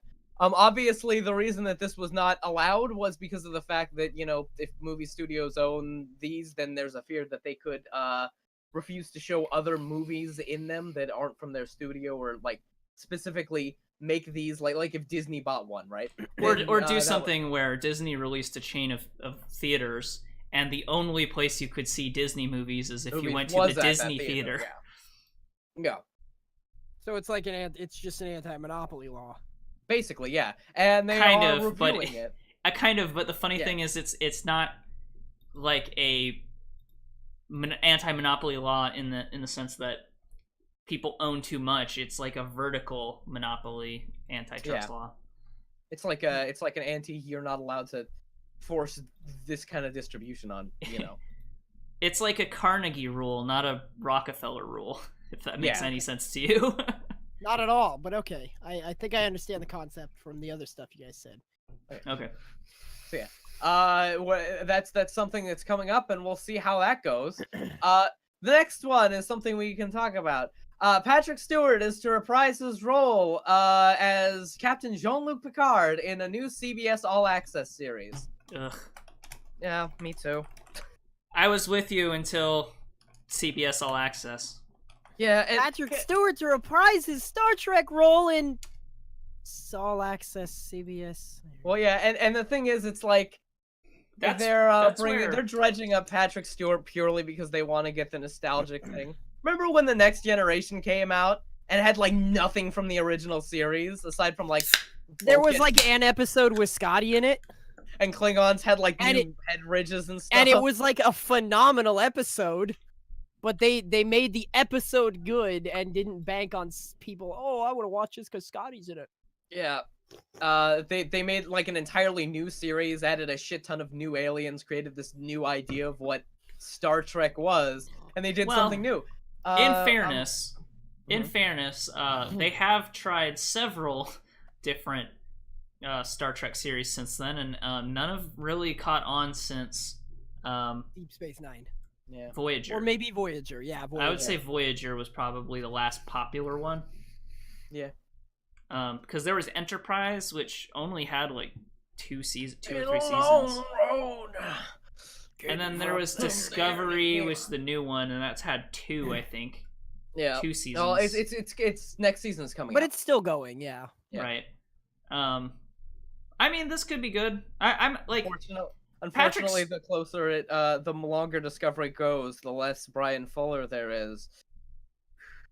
Anyway, I think that cynicism aside for them kind of just pulling a nostalgia bait, Captain Picard was probably one of the most interesting characters in any Star Trek. So, yeah, certainly. So, yeah, definitely. I would watch more Star Trek with Picard in it in particular anyway. So I guess of all of the nostalgia bait they could do, this probably makes the most sense. The only other one that might be worse is putting Worf in another show, right? Yeah. Another one, yeah. I'm just afraid that Alex Kurtzman he's got this one this time. Didn't Worf die in Deep Space Nine? No? At least 3 times? Well, yes, but in the end he was alive. Oh, okay.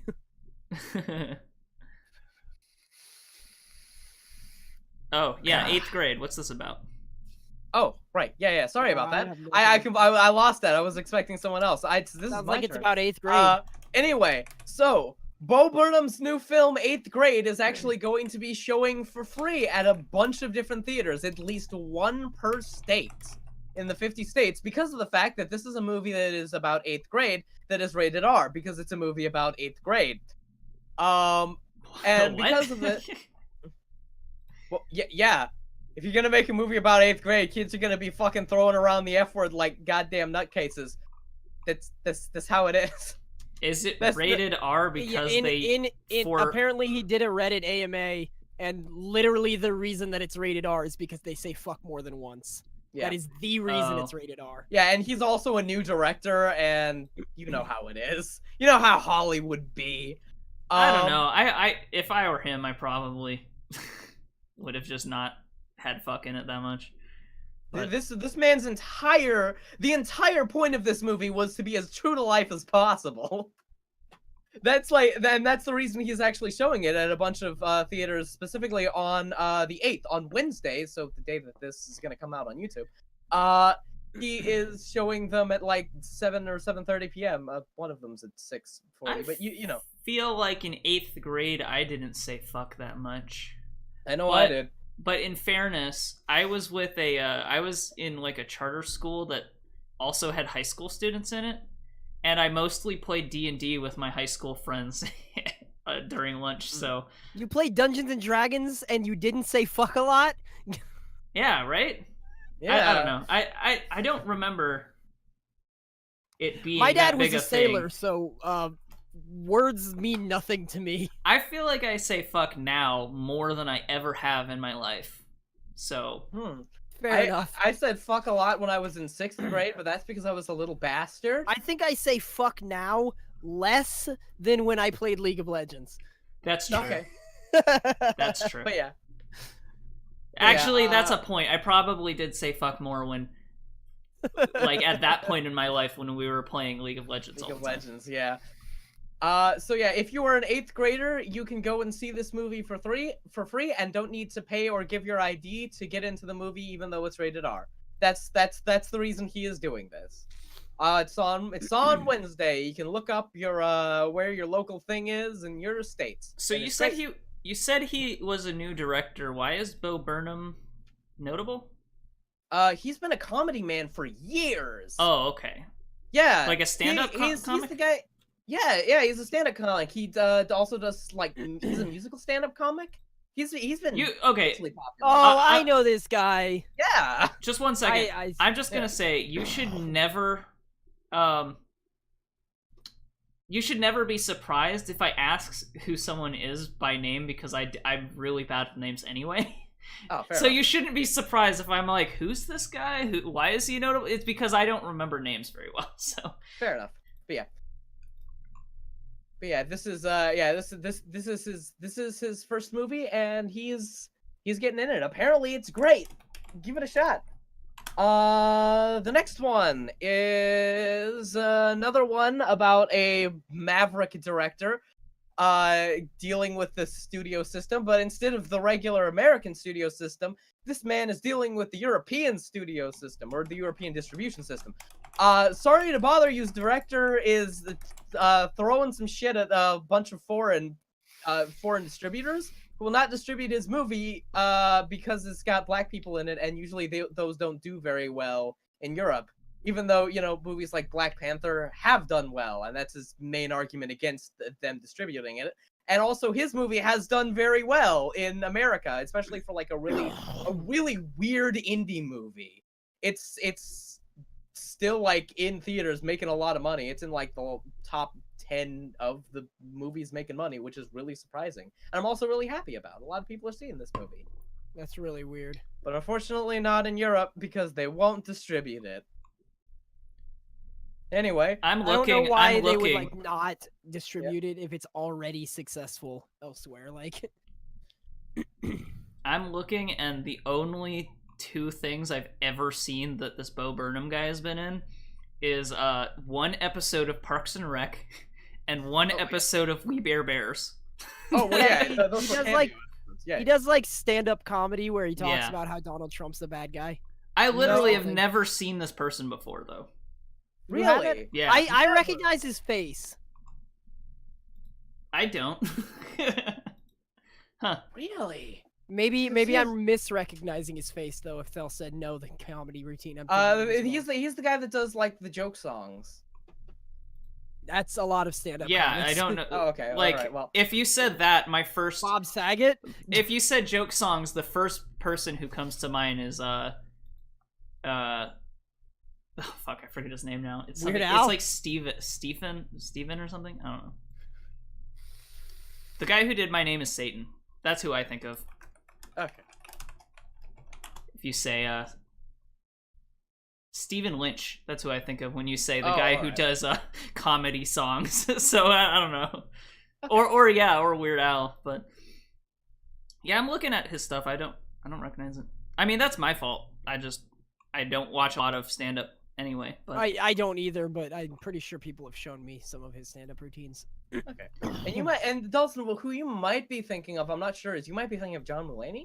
I'm thinking of the horse in the hospital. Yeah, John It's Mulaney, John different Mulaney, guy. Okay. Yeah, totally different guy. For some reason, he like to me like they look similar, or I just don't remember what he looks like. I don't know. Fair enough. Next thing is Supergirl movie in the works. DC is going to be making a Supergirl movie. It's like Superman but girl. Oh, Supergirl. shit.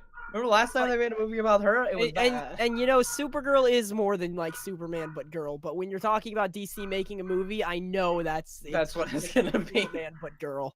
What they're probably going to do is they're probably going to use this as a attempt to sort of remove the Zack Snyder stain on the Super logo. The Supergirl series hasn't been bad though, and they've done a good Yeah, job with the yeah. CW series, making them But they- kind of different. Always do an okay job with their series. The movies is where they always fall short. I don't know. Maybe. I wouldn't say always, but like The most recent run has been pretty bad. Yeah, that's true. So basically everything since the third Nolan Batman, left. the third Nolan Batman movie has been kind of Yeah. other than Wonder Woman. I No, always other than- forget. yeah. I always forget, but Yeah, that one Wonder was Woman kind like of an anomaly. Yeah. Yeah. They gave a good director what was basically a blank check and let her do whatever she They're wanted, like, and then she did. We don't really care about this movie, but we need her in a movie so that we can have a cinematic universe like Marvel. So we don't care. Just do something cool. Yeah. And then she did, and everyone loved it Yeah. It's like because it was good. It's like, this is a movie about a strong female character, so let's put a female director in it because this is the only time we don't care about it. I'm good at directing. Okay, whatever, that's fine. Here's some money. All right. What the fuck? How do we do that again? What did we do? What did we do right? We need to have audience test this shit to make sure that we figure out what we did right. Give somebody who's good at directing money. Anyway. So I've never really cared about Supergirl as a character in comics. She's always been uninteresting to me, even though I kind of know that they've... Like, I know supposedly she's interesting. I've just never been interested, I guess. Right. I heard she has good books and she's been written well and stuff, but I just... Whatever. Although I'm not really into Superman either, so... Yeah, fair enough. So next is 2 bits of Andy Serkis news. The first one, this man is finally getting his directorial debut. I'm gonna do the last one we have list first. This man is finally getting his directorial debut. It's gonna be released at some point. And Netflix is the one that picked it up. So he is going to be releasing his directorial debut, Mowgli, which is another Jungle Book movie, on Netflix, which is gonna be neat. Yeah. That's weird. I saw trailers for this in the theater. So I thought they were gonna... He was... Which one, Mowgli or Mowgli. the other one? Huh. Yeah. Does this mean they're not releasing it in theaters now? I think it is because he's had trouble. Originally, he was going to release it this year or the year before. Like he was going to release it around the same time as the Disney one came out, but then he didn't because there was some studio stuff going on. Warner Brothers fucked him over. Yeah. Or something. Okay. It says instead of an October 19th theatrical release, they're going to release it globally on Netflix next year. Does that mean it's bad? I think that I don't know. I think that just means Warner Brothers dropped his feet out from under him. I don't know. It's not like Andy Serkis has never ever directed anything. He's been doing second unit directing since the Lord of the Rings. So That's he's I been don't around. understand because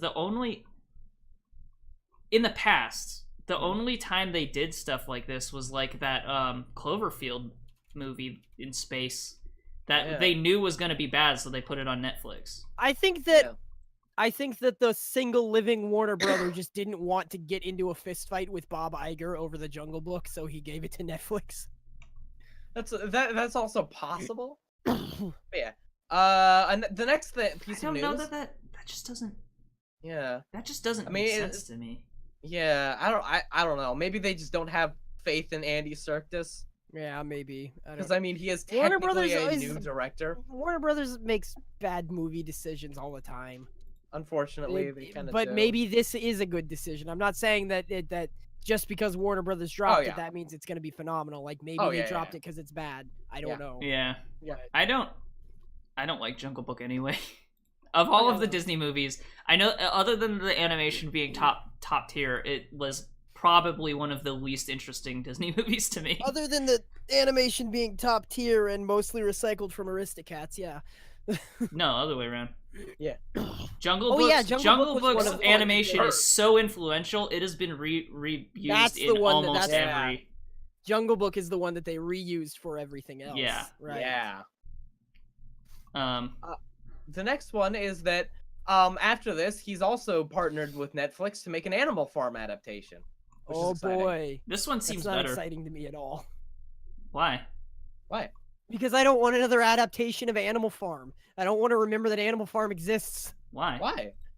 Because it's one of those read this in high school books. But it's a George Orwell book, and it was phenomenal. Yeah, it was really good. I kind of loved Animal Farm. Like, Lovely. Animal Farm is one of those that, like, is really deep and interesting, and they make some people read it in high school, but it's still a fucking phenomenal book that it doesn't even matter. It's like oh, what was it? The movie with Lenny and the book with Lenny and George in it. The one I cannot remember its title, but it's the one I'm talking about. No, Lenny and Hamlet. George are very common Hamlet. names. It was not Hamlet.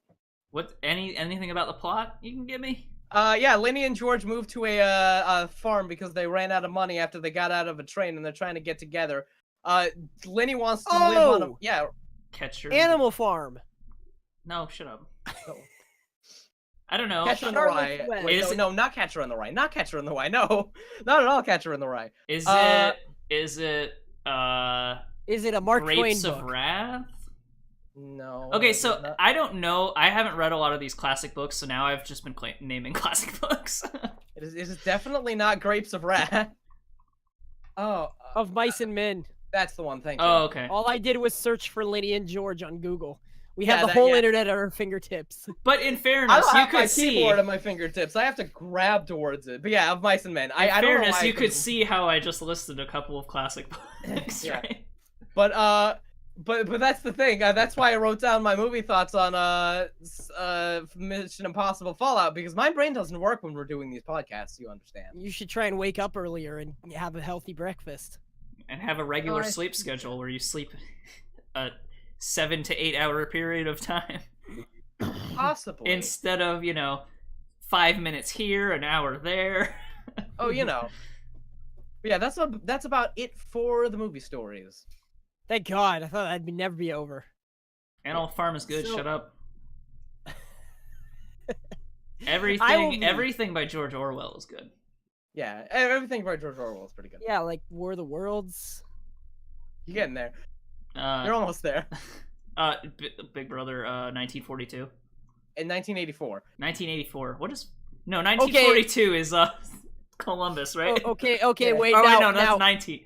Never mind. now I know I'm that just Saine digging my Grey hole. reached through I'm bad with the numbers. fucking computer and strangle me, but I legitimately thought that Big Brother was by Orson Welles. I actually do get Orson Welles and George Orwell confused a lot. Yeah, They have similar names. yeah. They have yeah. similar names. And very similar careers as well. Yeah. So I'm not gonna smack you. I think that's fair. Yeah, I do like that too. So let's move on to game stories. These are actually kind of rapid fire ones. None of these have like very particularly like insightful things we can say about them that I can really tell. So we've got Dragon Ball, right? Dragon Ball Fighters was the most watched stream in Evo history. So many people tuned into this shit that it was more than it had more viewers than the Street Fighter 5's finals. That's not really actually impressive. It's impressive, yeah, but honestly I don't feel it's very surprising to me, because I have ever since Dragon Ball Fighter Z has come out, I have heard nothing but hype about it. I'm not saying nothing but good things. I'm just saying hype. Well, hype. I think what makes it so good is it's a very watchable game. Right. Because it, on top of just being I don't know, it's simple in a way. The gameplay of it is simple enough in a way that you can tell what people are doing pretty easily, but it's also very flashy. So anytime you block a ranged attack, it explodes into the mountain in the background and stuff. So a lot of cool things are happening, but it's not so much stuff is happening that you can't tell what the players are doing either. It's like watching one of the more action intensive episodes of Dragon Ball Z. Right. That being said, what? So I didn't read the full article actually before I read this, but here's the reason that they peaked so high. Ninja rated them with 60,000 viewers at one point. That's why they didn't even. they beat out They have a new peak. They had a new peak of 215,000 because Ninja injected 60,000 of his viewers right into the stream. I see. Okay. Ninja being, of course, if you some fucking how don't know that name. Yeah. Mr. Fortnite, the face of Twitch himself. Yeah. Literally the biggest. You know what? I'd take Ninja over PewDiePie in a heartbeat, so I'm fine with him being the face of Twitch. Yeah, fair enough. I feel like we could do so much worse than Ninja, so I'm happy. Yeah. Also, like, I don't actually know about his background because I haven't really tried, but you know that this boy was an OG Justin.tv streamer if his name is just Ninja. If he was able to get that name, he had to have come around like when Justin TV was made. Didn't he start sort of recently? I don't think so. I think he's just gotten bigger and bigger recently. You sort of popped I off. thought he just showed up a few months ago and then got huge out of nowhere. Meh. God, I don't know, actually. I feel like that's certainly possible. Because I feel like we've talked about him. No. He began playing Halo 3 professionally in 2009. Ah. He was also on Cloud9. I fucking hate Wikipedia. What? In July of 2018, Ninja went offline. An Instagram user began to spread a rumor that Ninja had died from a rare disease known as ligma. God damn it. Many of his fans originally believed he was actually dead. This isn't Wikipedia's fault. That's something that actually happened. Man, we gotta save Markiplier from those LA gangs. I can't believe Ninja died from the rare ligma disease. He did. He did die become of a ligma, streamer in 2011 with Justin TV. Yeah. Yeah. I figured he was around since Justin.tv. But it seems like he was doing other stuff for a long time. Okay. And then he didn't get big until. Yeah, he didn't. Well, no, not. Yeah, Halo player, and then he did H1Z1, and then he did PUBG, and he won the PUBG Gamescom Invitational. Ah. But he didn't get big until he began streaming Fortnite regularly, which was. Okay, so he had in September 2017, he had 500,000 followers. 6 months later, he grew by 250%. Jesus, that's so crazy. Yeah, what is that? That's 2,500,000. My math is not great though. It's quite a bit either way about it. Bots. So yeah, point is Evo had more people watching their stream than ever before in history during Dragon Ball FighterZ, and it was thanks to Ninja.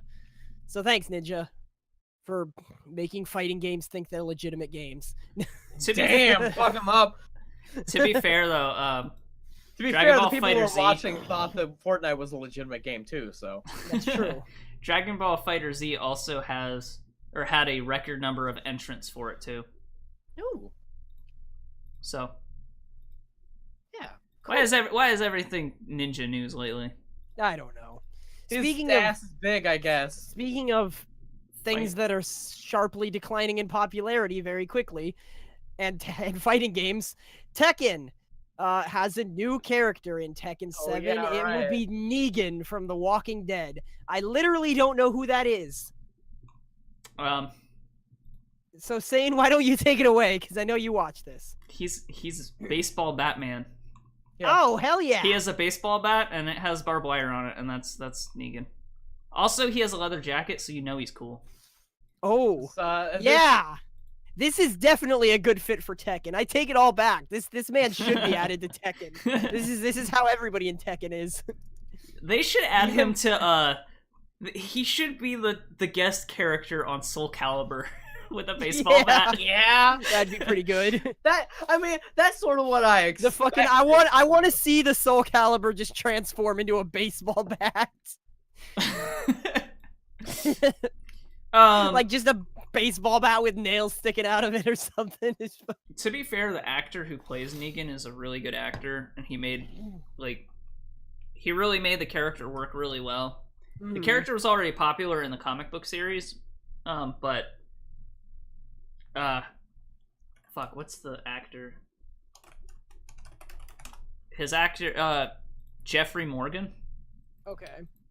He's, I don't know, it's perfect. Good. Anyway. That's like the big. I think one of the biggest strengths of the Walking Dead TV series is every actor they get just knocks it out of their park with their character, or at least a majority of them, from what I've seen of it. You may recognize him as the comedian from the Watchmen movie. Oh yeah. Oh no. Yeah, I know who he is. So here's another little quick thing, which is very unfortunate news. I'm gonna have to go cancel my pre-order right now. Fallout 76 will not be launchable through Steam. You'll only be able to play Fallout 76 through the Bethesda.net client. There was speculation about this due to the fact that old Fallout games had the Steam logo for their cover, and this one only had the PC, like the PC game generic thing on its cover. But they've confirmed it that both the beta and the release of the game won't be purchasable through Steam. It's Bethesda.net only. Yeah. I didn't even know Bethesda.net was like a thing. Yeah, it's a distribution platform. Oh, well, all right then. Now I know, I suppose. I used it for that card game, the Bethesda card game. Oh yeah. Scrolls? No, the Elder Scrolls one. Scrolls. No, Scrolls. Oh, Scrolls the Elder is the yeah, Mojang Scrolls thing. Right, that's why they sued him. Oh. Yeah. Yeah, you see, you proved their point. I did. Mm-hmm. The Elder Scrolls Legends. That's what it was. Yeah. That's weird, because I could have sworn that Fallout 76 had a Steam page, but I guess it didn't. Maybe it did, and they changed their mind about it or something. I'm not sure. I don't know. I swear I saw a Steam page for it once upon a time, but... So I'm gonna skip this Sunless Sea one because I thought it was an expansion. It turns out it's just a mod. Well, I'll gloss over it. Sunless Sea is getting a expansion-sized mod that has been in the work for like a year, with tons of new stories. But now that I know that it's a mod, I'm not confident that they can keep really the theme of the game. Sunless Sea is really more about the writing than anything else, so it might be difficult to emulate that as an outside person. It depends who it is, because I think Sunless Sea is sort of ad hoc written anyway from the actual like thing it's based on. Fallen London. Yeah, I think Fallen London is written by like random people anyway. Weird. Maybe. It brings 10 new ships, 4 new shops, 3 new officers, complete with stories, 2 new mascots. It also has weapons, engines, ship parts, and a bunch of new stories. Yeah, well, who knows? That might be able to bring like life back into that game for me, That sounds because like I a didn't lot of see shit. everything, but it does. Yeah, it does look like it adds a lot of shit. But one of the problems is that I experience when I want to put like a mod like this on something that adds so much new shit that I haven't seen the entire game, so I'm going to get confused as to whether something is added by the mod or whether it's The thing I Whether it's I based kind in- of see what you're saying, but I think for this kind of game, that probably doesn't even seem like, I don't know. For this style of game where a lot of it is writing, I don't know that like, as long as the writing is good and people like the writing, I don't think that it would really make that much of a difference about what is official and what's not, you know? right. Because I don't think anything that they would add would detract or break anything in the normal game. Right. Unless, I don't know, some of the new ships broke balance in some ways or something, but I don't know enough about Sunless Sea to... Yeah. I also played it on and off, but I don't know enough about the game in general to know what this would do to it, so... Yeah. So the next bit of news here, I honestly, I think they do one of these every month, so. I think maybe these we ones could are just- notable just because they're like, they were the legendaries from a couple of games. Right. So Currently, if you visit either EB Games or GameStop, or maybe a licensed distributor, depending on if you don't have those at all, with either Pokemon Sun and Moon or Ultra Sun and Ultra Moon, you can receive a Groudon or Kyogre, depending on which version of the game you have. Groudon being exclusive to Moon and Kyogre being exclusive to Sun. They have a couple of special items and special movesets. For example, it sounds like they each have their own unique move. Kyogre has Origin Pulse, and Groudon has Precipice Blades, which are both decent moves. Weren't these? Hey, wait a minute. There's already the remake of Ruby and Sapphire, right? Yep, you could get them. That seems silly. Okay, if you jump through the hoops, you can get every single Pokemon without event distribution. Without like new event distributions. If you had them in older games, you could go like from Fire Red and Leaf Green, you could transfer it to the DS games, and from the DS games you could transfer it to one of the newer DS games. One of the newer DS games you could transfer to Pokemon Bank, which you could then take in Sun and Moon.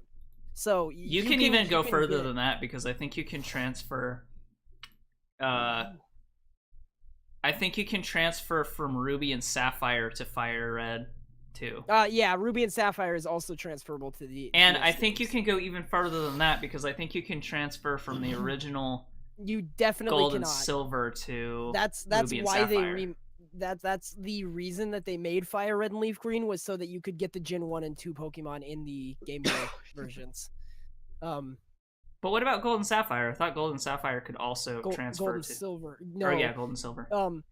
Generation 1 and 2, Generation 1 was the original Game Boy, and Generation 2 was the Game Boy Color. Those were cross-compatible. You could transfer Pokemon backwards and forwards. The backwards Pokemon had to be particular things. And you could transfer them forward as well, but you could not transfer from Gold and Silver into Ruby and Sapphire, because there was no way to link a Game Boy Advance with a Game Boy Color. Yeah, there was. Because you could, You could put the Game Boy Color cartridge in the Game Boy Advance. Yeah, right? you could transfer. Yeah, you could transfer a Game Boy. Well, I don't know. Yeah, well, whatever. Either way, I know for a fact that the games were not cross-compatible. Yeah. Okay. And that's why they made Fire Red and Leaf Green, and Fire Red and Leaf Green included the Johto region. That was like specifically the reason why they. I don't think that's why.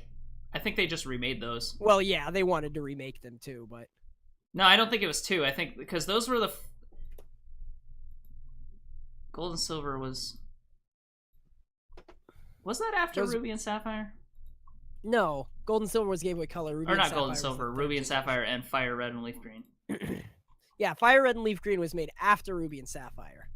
Fire Red and Leaf Green was the first in a line of remakes, which they essentially have kept up with the trend of remaking the games that are 10 years old.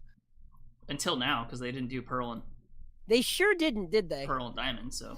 Yeah. But those ones don't make sense to remake, because you can still put those in a 3DS now. Right, exactly.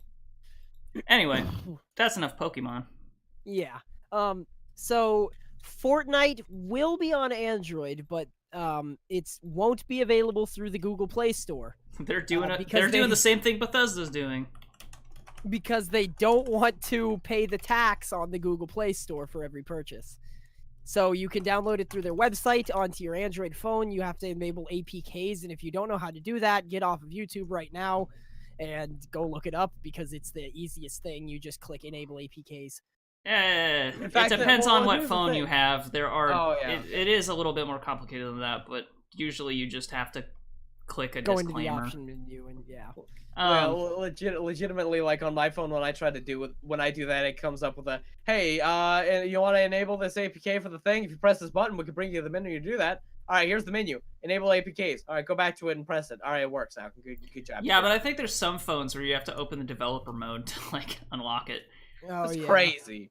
So That's crazy. It depends on what phone you got, but Yeah. yeah, I don't know. Like that's not. I'm of two minds of this. One, Fortnite, like stop being greedy, right? Yeah, just you're be making on the so much just goddamn be on the money. Google Play Store. At People- the same time, in fact, less people are probably going to play Fortnite on the Android because they can't download it through the Play Store. at the same time, Fortnite is so huge that people who want to play Fortnite might not care. I do this anyway, yeah. I think that's like their thing. less people will play it on Android, but the people who wouldn't be playing it on Android would be the people not playing it on PC either. not thinking about it. Yeah. You know what I mean? Like people Right. who are thinking about Fortnite already. I don't know. I think they're just banking on the fact that it's the most popular game in the world right now, and they'd rather not pay the Google tax of 30% than get the extra people they might get from having it on the Android store. It just seems like a ridiculous way to go to me, but who knows? Maybe in a few months they'll change their mind. They want to squeeze. Right. It's just I silly know. because it's like they don't have to, but whatever. Yeah. Overwatch's Summer Games. Oh, They're there's back. one more Coming thing I back. wanted to say. They said that they would do the sorry. same thing with iOS if it was possible. Yeah. But Unfortunately. iOS but makes Apple it is completely shit. impossible to. Yeah, but Apple is shit.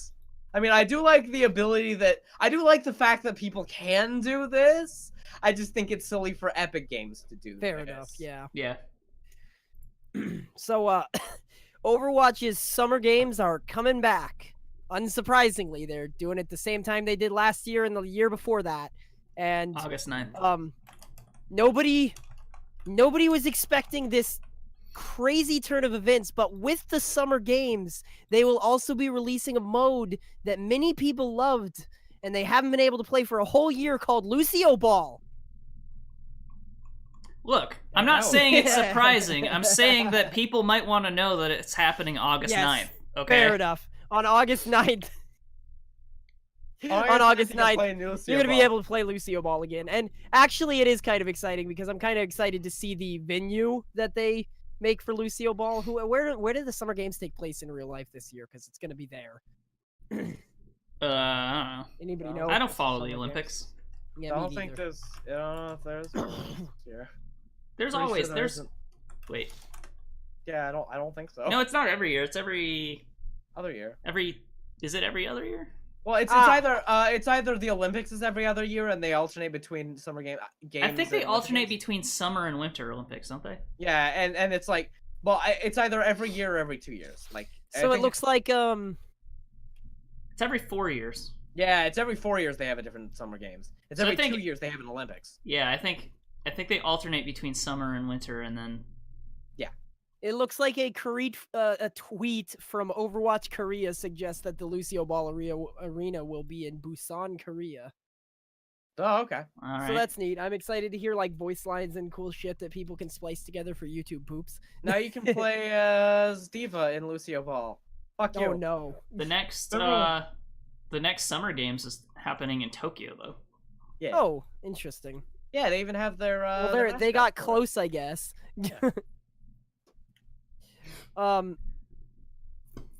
Okay. So Hey, let me cover this you part do- because you do this one, yeah. Spyro controversy. Oops. Ooh boy, I'm Spyro. excited.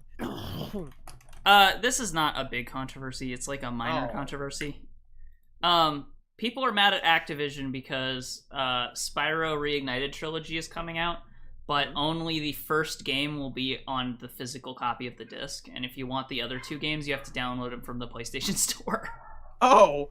Well, Or they'll be free with whatever. the disc, right? They'll be free. Yeah, you get them for free, but you have to download them. So rather than just having the 3 games on the disc and being able to play them on the disc without having to update, or if you have bad internet and don't want to download 2 games, then too bad, according to Yeah. Activision.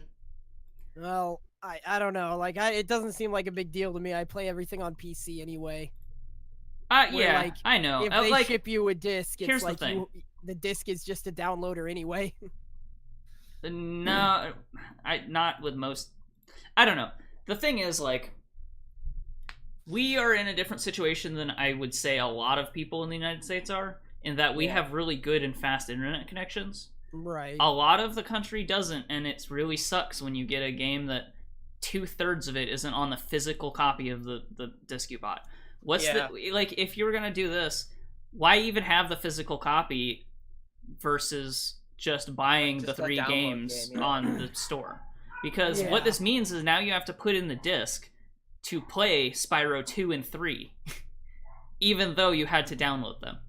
Right. Yeah. Which is dumb. Yeah. That being said, like, it's not the biggest controversy, but people are annoyed at it. I think I wish people would stop doing this. Here's like the other hand that I feel about it. It's not like there isn't space on the disc for it. Yeah, exactly. Alternately, if for some reason there isn't space on the disc for it, just send 3 discs. Yeah. Like fucking DVDs, blank DVDs cost like there's no less way than a penny. There's no way, even with their updated visuals and everything, that these 3 games wouldn't fit on one disc. I do not believe that these would not fit on one Blu-ray. Yeah. So, easy. And even then, maybe 2. Yeah. Or even like maybe just the third game isn't playable, but like 2/3 of it isn't on the physical disc. That is silly. So I don't know. This is like ridiculous, and this is getting worse because it means that people have to use their console's hard drive space instead of just putting it on the physical medium that they're buying. Yeah. And that hard drive space is finite. Yeah. So it's just really annoying. This like whole update, you know, when you have to update game files that are bigger than the game itself, it's ridiculous. Yeah, it's pretty bad.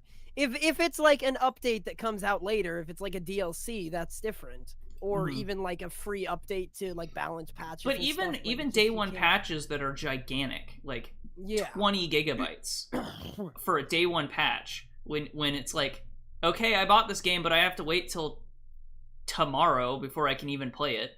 Yeah. Like, it's not as bad for us on Steam because Steam fucking chugs. Steam uses your full internet connection.